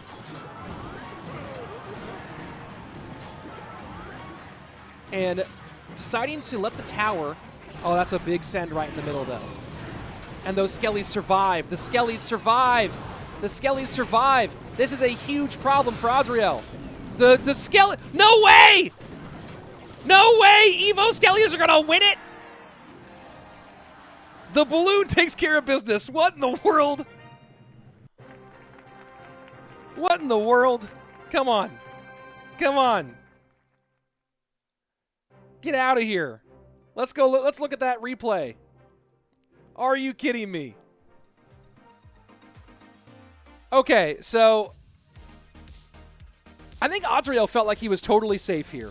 Right? He makes the tower trade situation, sets up like the long game Inferno, right? Don't let it go down. And then this push here, he just misses the Evo Skellies with the log, and so that Inferno Tower gets ruined. Inferno does not pull double duty on the... And then a skeleton still... How did they get on the King Tower even? Let's go back here for a second. Let's look at this. Let's go look at this again. All right, so smart play to get the minions out first. He just misses a skeleton. And then they just continue, and the EQ misses skeletons. And the Inferno Tower doesn't pick up the balloon. That was just... There's so much nonsense happened. There's so much nonsense that has happened in Betfas' favor. That was wild. That was pure wild. That was pure wild.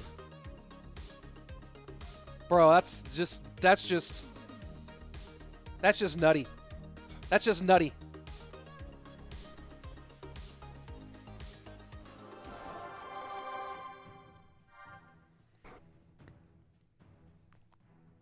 Sandbox up next with a fascinating camera angle. Betfas going with Evo Skellies again, dude. Oh, I think Betfas doesn't have Evo Barbs, maybe. Or I think that maybe not Evo Firecracker. I think Betfas might only have like a limited number of evolutions. That might be part of the situation here.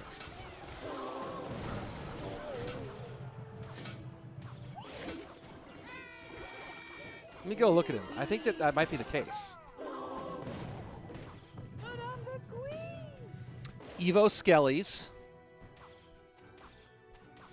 Dude, I think that skeletons are his only evolved card. No Evo Barbs.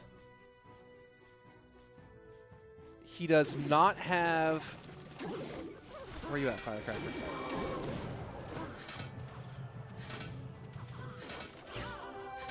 Is my brain broken? I can't even find Firecracker like on his list of cards. Oh, he has Evo Mortar and Evo Skeletons. No Evo RG.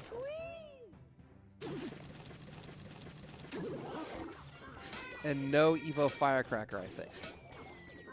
I literally can't see his Firecracker on his card list, though. So my brain is broken.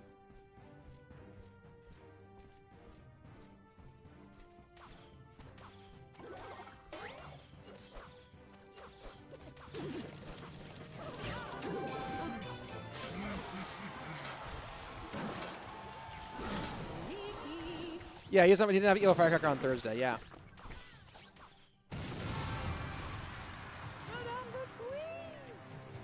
But Homeboy's playing Evo Skellies successfully. At least for one game.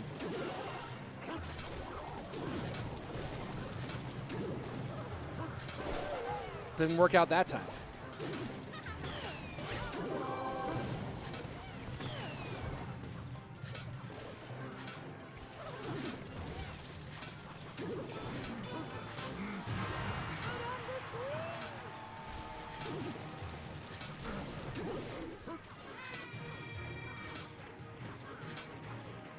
And Betfas just either DCing or quitting here. I'm not sure which. Really not clear. Very strange. I don't know if that was a disconnect or just give up, but GG, I guess. Sandbox taking the win in that one.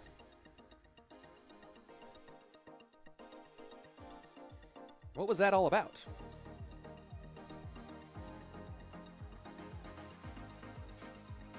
Well, game one went to Betfas. Game two goes to their opponents. Evo Skellies script all Evo should. Here's the thing: is like Evo Skellies should do nothing 99% of the time.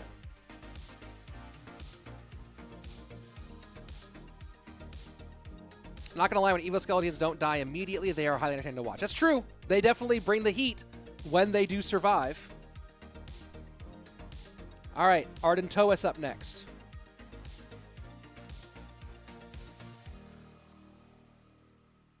So here we go.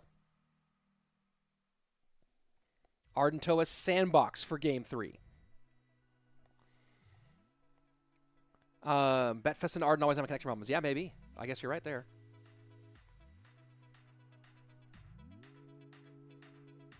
And Ardentoas will be next up to play the swing match, swing game between these two.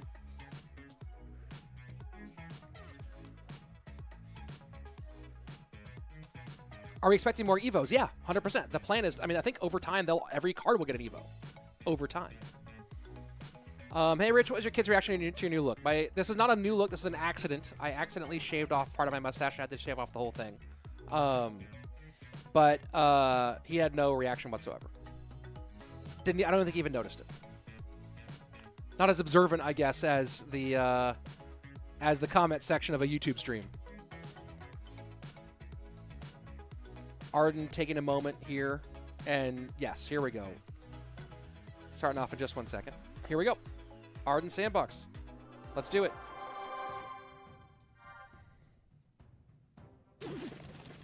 One Evo per season, Supercell said. That feels too slow. With like over 100 cards, they could do 2 a season. You know what I mean? That would still take them years to go through them all. It's been a long day of Clash so far, says Tossing Plastic. Yeah. Yeah, it has.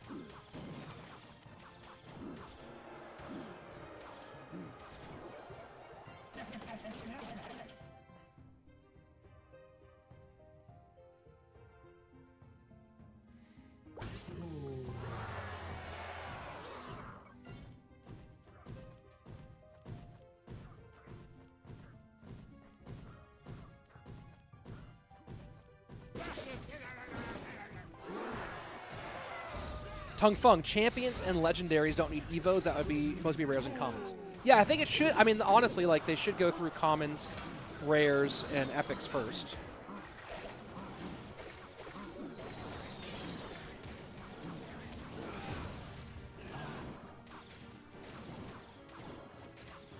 You look much cooler and younger by not having my beard grown in appropriately.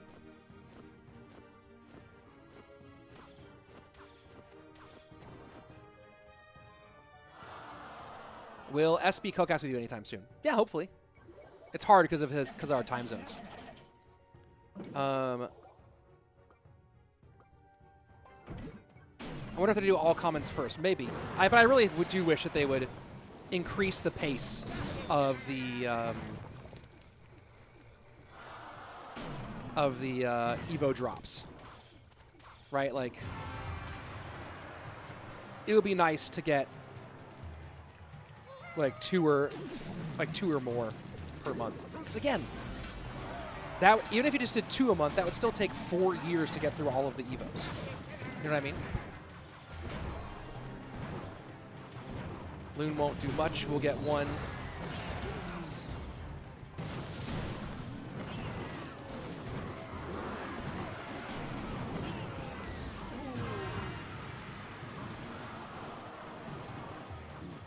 And good damage over here, too. The Evo Barb gets on the tower. Arrows to clear the guards. And that's a... Oh, the Zappy survives. Big barbs. Zappy does finally go down. Flying Machine to stop the Loon. Loon might get 1. Does not. Death damage only. And Ardentoas takes the L. So far, so good for Sandbox, Shot CALALAS, and company.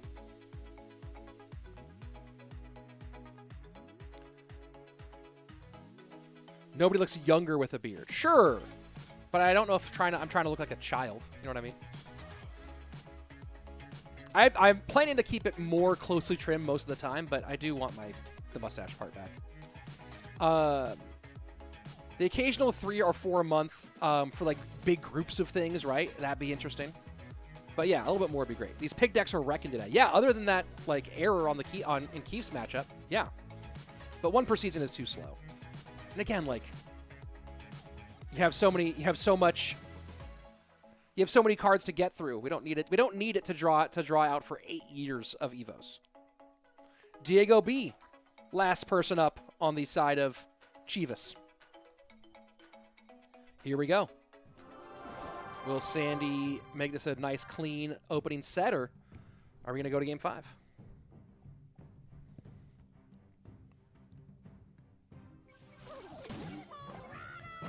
Tucker Thomas, what is your opinion on Ian? I don't know why people are so obsessed asking me about Ian O'Reilly. I think he's on Mo level or more like Morten. Neither.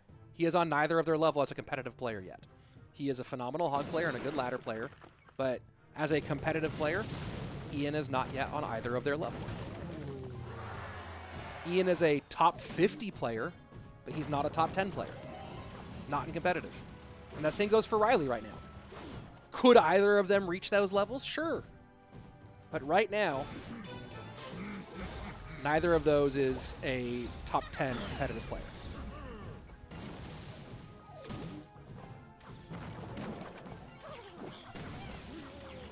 Rich, did you ever play Clash?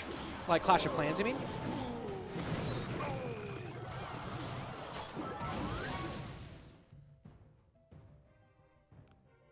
Screen ratio is a bit off. Is that all right? What do you mean it's a bit off, Fahad? A bit off in what way? When the goblins evolve, will Evo Mortar carry an Evo Goblin? Probably not. That's very funny. Yes, or Clash of Clans. Like, you're asking if I play Clash Royale, the game that I'm casting right now? Like, if I actually... You're asking if I play Clash Royale. I have played Clash of Clans, sure. You're asking if I, the caster for CRL for 6 years, if I play Clash Royale.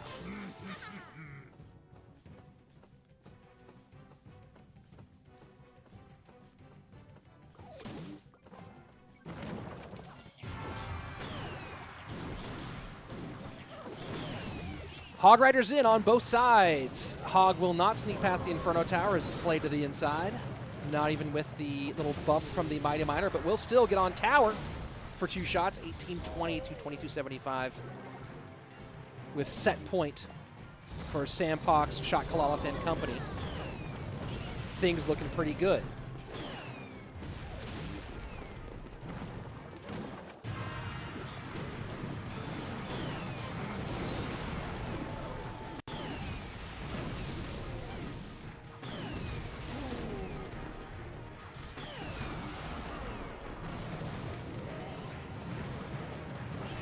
Hog going to connect a couple of times here on the Inferno Tower, but not on tower.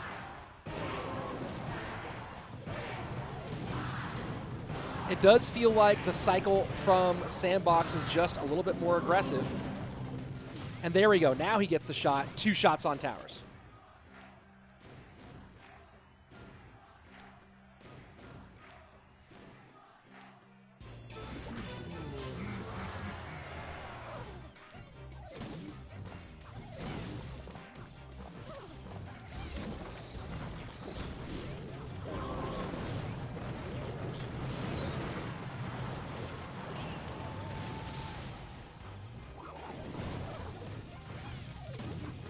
Hog trying to out-cycle the next bomb tower. EQ in, and this does not get a Hog shot. 200 HP, though.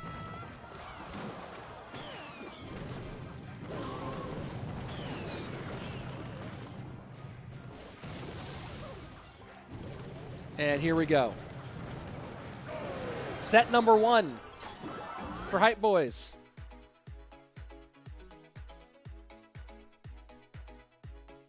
Sandy, feeling good about it.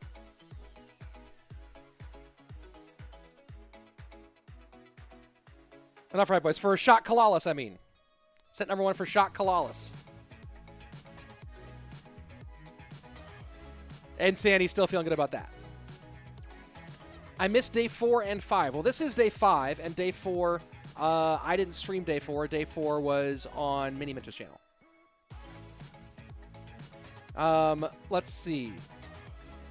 I mean, not all commentators for the Olympics play sports. Sure. Football casters aren't actively playing football. Yeah, they're, I mean, because it's a little different with playing, like being a football caster since, you know, it's a whole kind of different situation. Whatchamacallit. Next up for second set, Ruben Adriel Sub versus Anaban, Pompeyo, and Ardentoas. First time seeing Sandbox smile. Sandy's a smiley dude. What was the last card? Let me look at the battles here. Oh, that's the previous one, right? Nice sweep from Sandy. Right? Wasn't that a sweep? Let's see. It was... No, it wasn't. It was not. It was not. Never mind. I'm all over the place right now, folks. Sandbox. Oh, no, it was. It was a sweep. I am being silly. Sandbox. Hog, EQ, Log, Bomb Tower, Mighty Miner, Ice Spirit, Skellies, Firecracker. So there you go. There you have it. They are doing esports and Olympics adjacent productions, digital chess with an inaugural season. Yeah, yeah. I've seen some of this, the weird Olympic game, like the weird esports. The Olympics, the dumbest thing they did for esports, they put in games that like are like arcade games because they're sports style games, as opposed to brought in real esports. It was ridiculous. But yes, I play Clash Royale. I have played Clash Royale since essentially it came out, since it went global.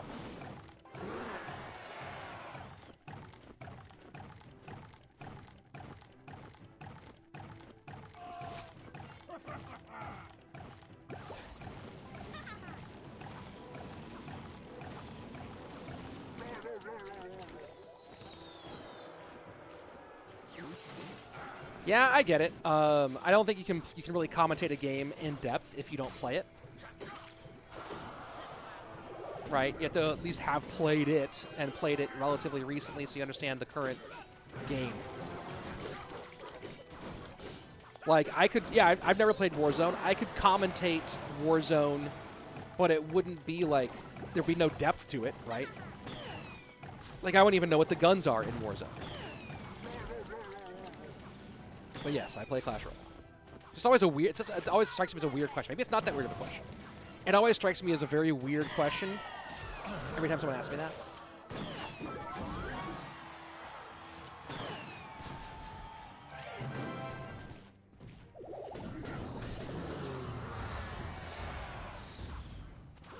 We've been playing RG against Inferno Dragon, Ram Rider, Monk.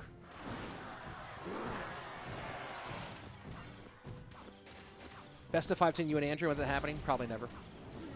They got paid to put several of those terrible games into that thing by one company. That makes sense. The reason why I ask you like to see me play, I don't like playing in front of people.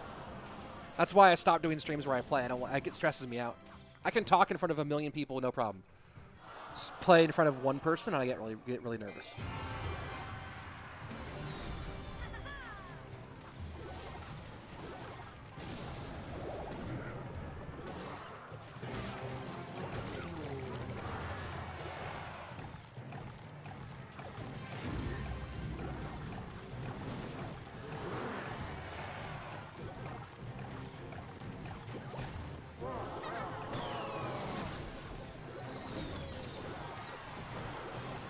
And nice little arrows reflection. 2 Inferno Dragons on 1 Evo RG. And it still gets a shot. How does it still get 2 shots? That's crazy. That's crazy. I understand what happened, but that's still crazy. That 2 Inferno Dragons against 1 RG, and the RG still gets 2 shots. That is bananas.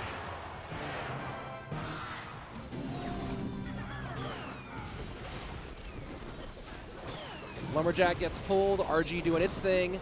RG doing more of its thing, RG doing more of its thing. 15-17, Monk deep, doesn't matter.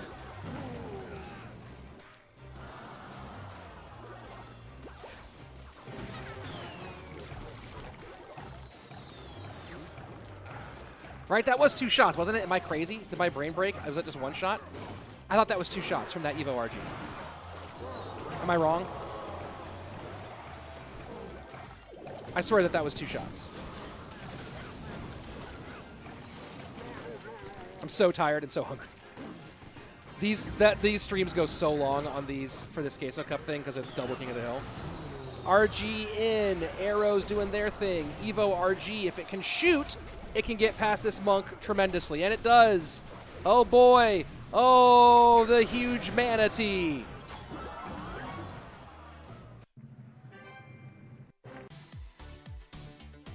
And Ruben runs through Anaban nicely and has literally no reaction.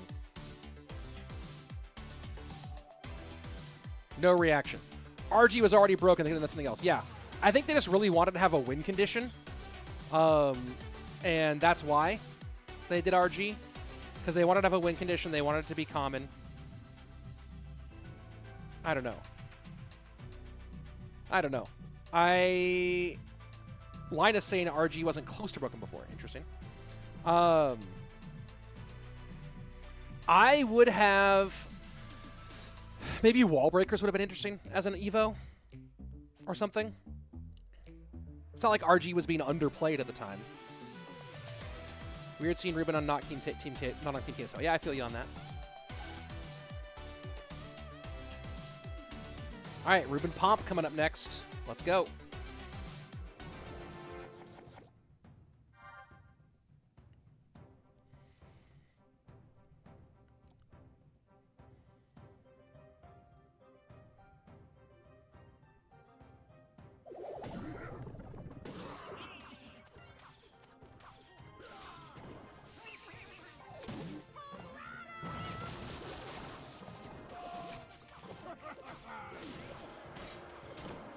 And does activate. You get nervous there when you're the defender that you might have spent too much on DPS on the Hog and ended up undermining your Fisherman's goal of activating King Tower.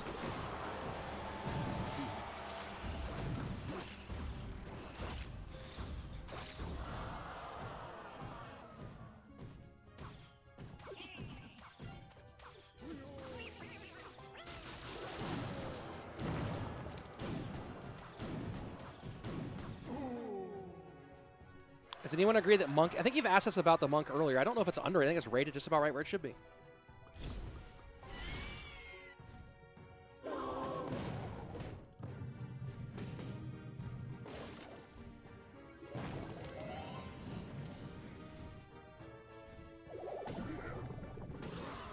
How would you Evo Fire? Because they already had the most negative trade most of the time. Yeah, the issue is that they really wanted to have a win condition evolved. It was clear. Right? I mean, it seems clear that that's why they evolved RG. I don't see another good reason to evolve what was already one of the most used win conditions in the game. But it was the only common win condition I think that made sense for them to evolve. Right? I think they wanted to start with commons. So yeah, they evolved RG. So I'm trying to think of like, what's another common win condition. Wall breaker's another common win con.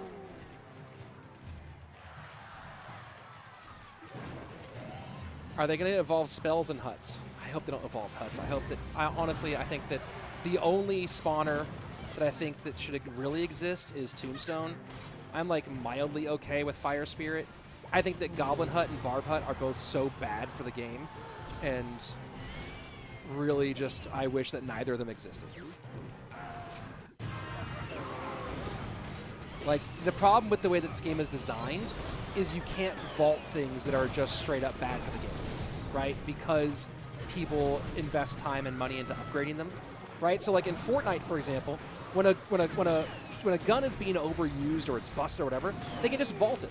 Maybe take it out later, maybe not. But you can't vault something in this game. It's like, and it's one of the big problems, in my opinion.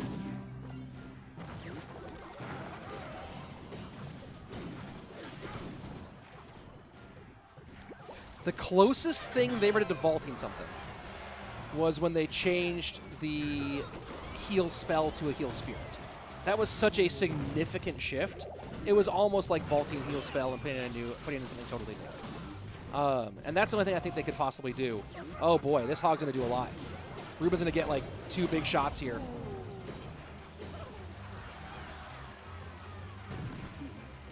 So if they could rework Barb Hut into like essentially a new thing. Oh, what a Barb Barrel.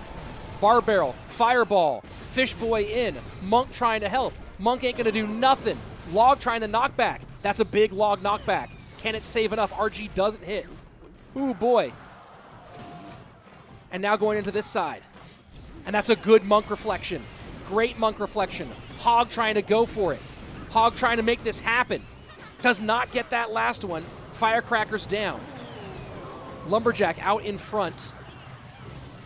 Can the cycle work here for Ruben? Hog down. Barb Barrel. Fisherman goes the opposite direction. The Hog will not hit. Ruben needs to get one more in. He does! He does! The log wins out! Fireball was a hair away from that tower, and Ruben somehow gets it done. And what a big, that's a huge delay on those. I need to get those, I need to fix those. I think I know why. Let me, hold on one second, folks. Make sure I'm doing the right thing here for this instant replay. What a finish. What a finish. Let's go ahead and check out the replay of that ending. So here you go, down 389 after such a huge push. And he can't go right because the Lumberjack already went there. The Monk gets ahead and just does some nice reflection work. The Firecracker is actually attacking the other side tower here. So now Ruben has it in both lanes, decides opts to stay in this lane. Log, EQ, Cycle, Ice Spirit, Goblins. He gets the Hog down one more time. The EQ in. This log has to beat out both the Barb and the Fireball. The Ice Spirit stops it. The Fireball doesn't quite get there. And Ruben. Whoo, boy. What a finish from Ruben. Check this out here. Just that Monk reflection is huge. That Monk reflection is absolutely huge.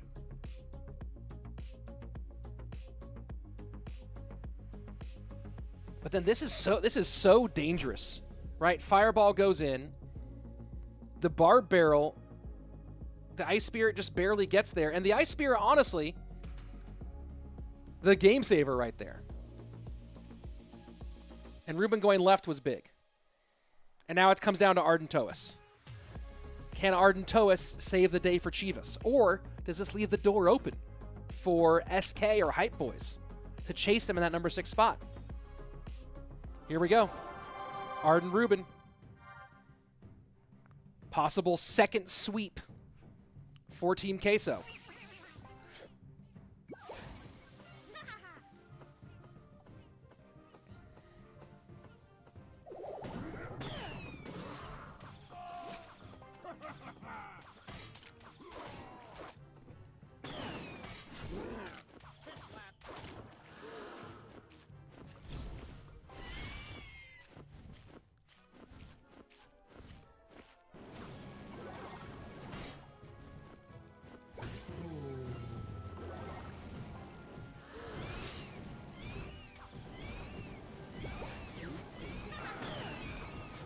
Ruben maybe going Ram Rider here?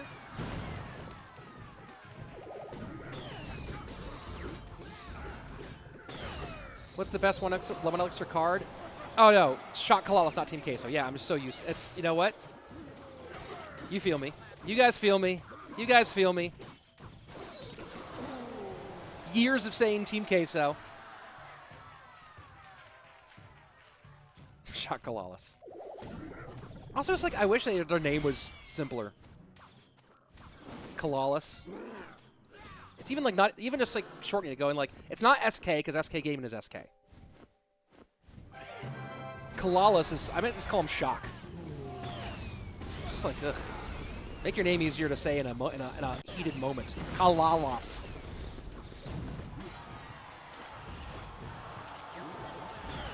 And maybe Ram Rider here to the right. Lumberjack in. Oh, this is some good burn here. This is some good burn here. Left-hand tower in trouble. Arden says, "Wow." $13.99 on sale.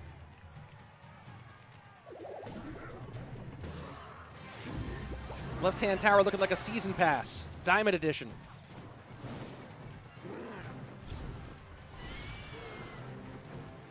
Mance Raider calling Ruben Ruru is simultaneously delighting me and triggering me.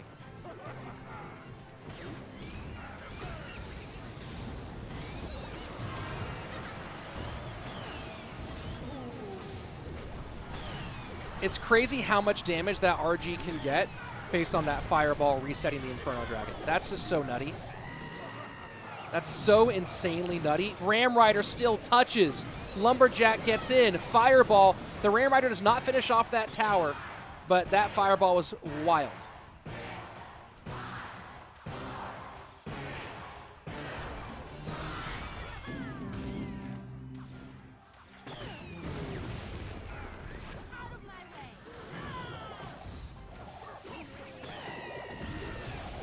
And this should be enough to get it in fireball range. GG. 3 up, 3 down for Sandbox. 3 up, 3 down for Ruben. And Shot CALALAS gets it done in 7. What a performance. I'm going to wait there for the delayed happy reaction. Ruben's like, nah, I won. I won. Let's take a look at the scoreboard at the end of this one. Top of the table looking really hot. Team Queso, Puigins, Tribe, Shot CALALAS, whatever they're called. The bottom of the table, though, is tight. Remember, everyone in green, 1st through 6th, will make playoffs at the end of our second leg once we go through a whole nother round robin. We have 9 more days of match play. 9 more days. And Chivas Esports leaving the door open for SK Gaming or Hype Boys to right the ship and get back in this one. It is a possibility. It is a big possibility. So we'll see if they can do it. My wife said Rue would kill me, so I had to. Yeah, I feel you on that one. I feel you on that one. Folks, that's it for today. That is it for today. Lime days of late lunch for Rich. Yeah, bro. Bro, what up? You know what I mean? Come on. We are back on Thursday, the 27th of July for match day 6. And I believe that might end up being my last day of casting this event. I'll double check with that for you folks, just because of conflicts with I'm casting for ESL and then travel conflicts. So I'll keep you all posted. But I will be back on the 27th. It'll be a whole lot of fun. And yeah, this has been an interesting experiment. I'm going to try to figure out how to do both vertical and horizontal at the same time. So whatever version you prefer to watch, we can have both of those. It's going to take some technical fiddling to make that work. But either way, I will try to make that happen. Folks, it's been fun. I will see y'all soon. As always, be excellent to each other and party on, dude.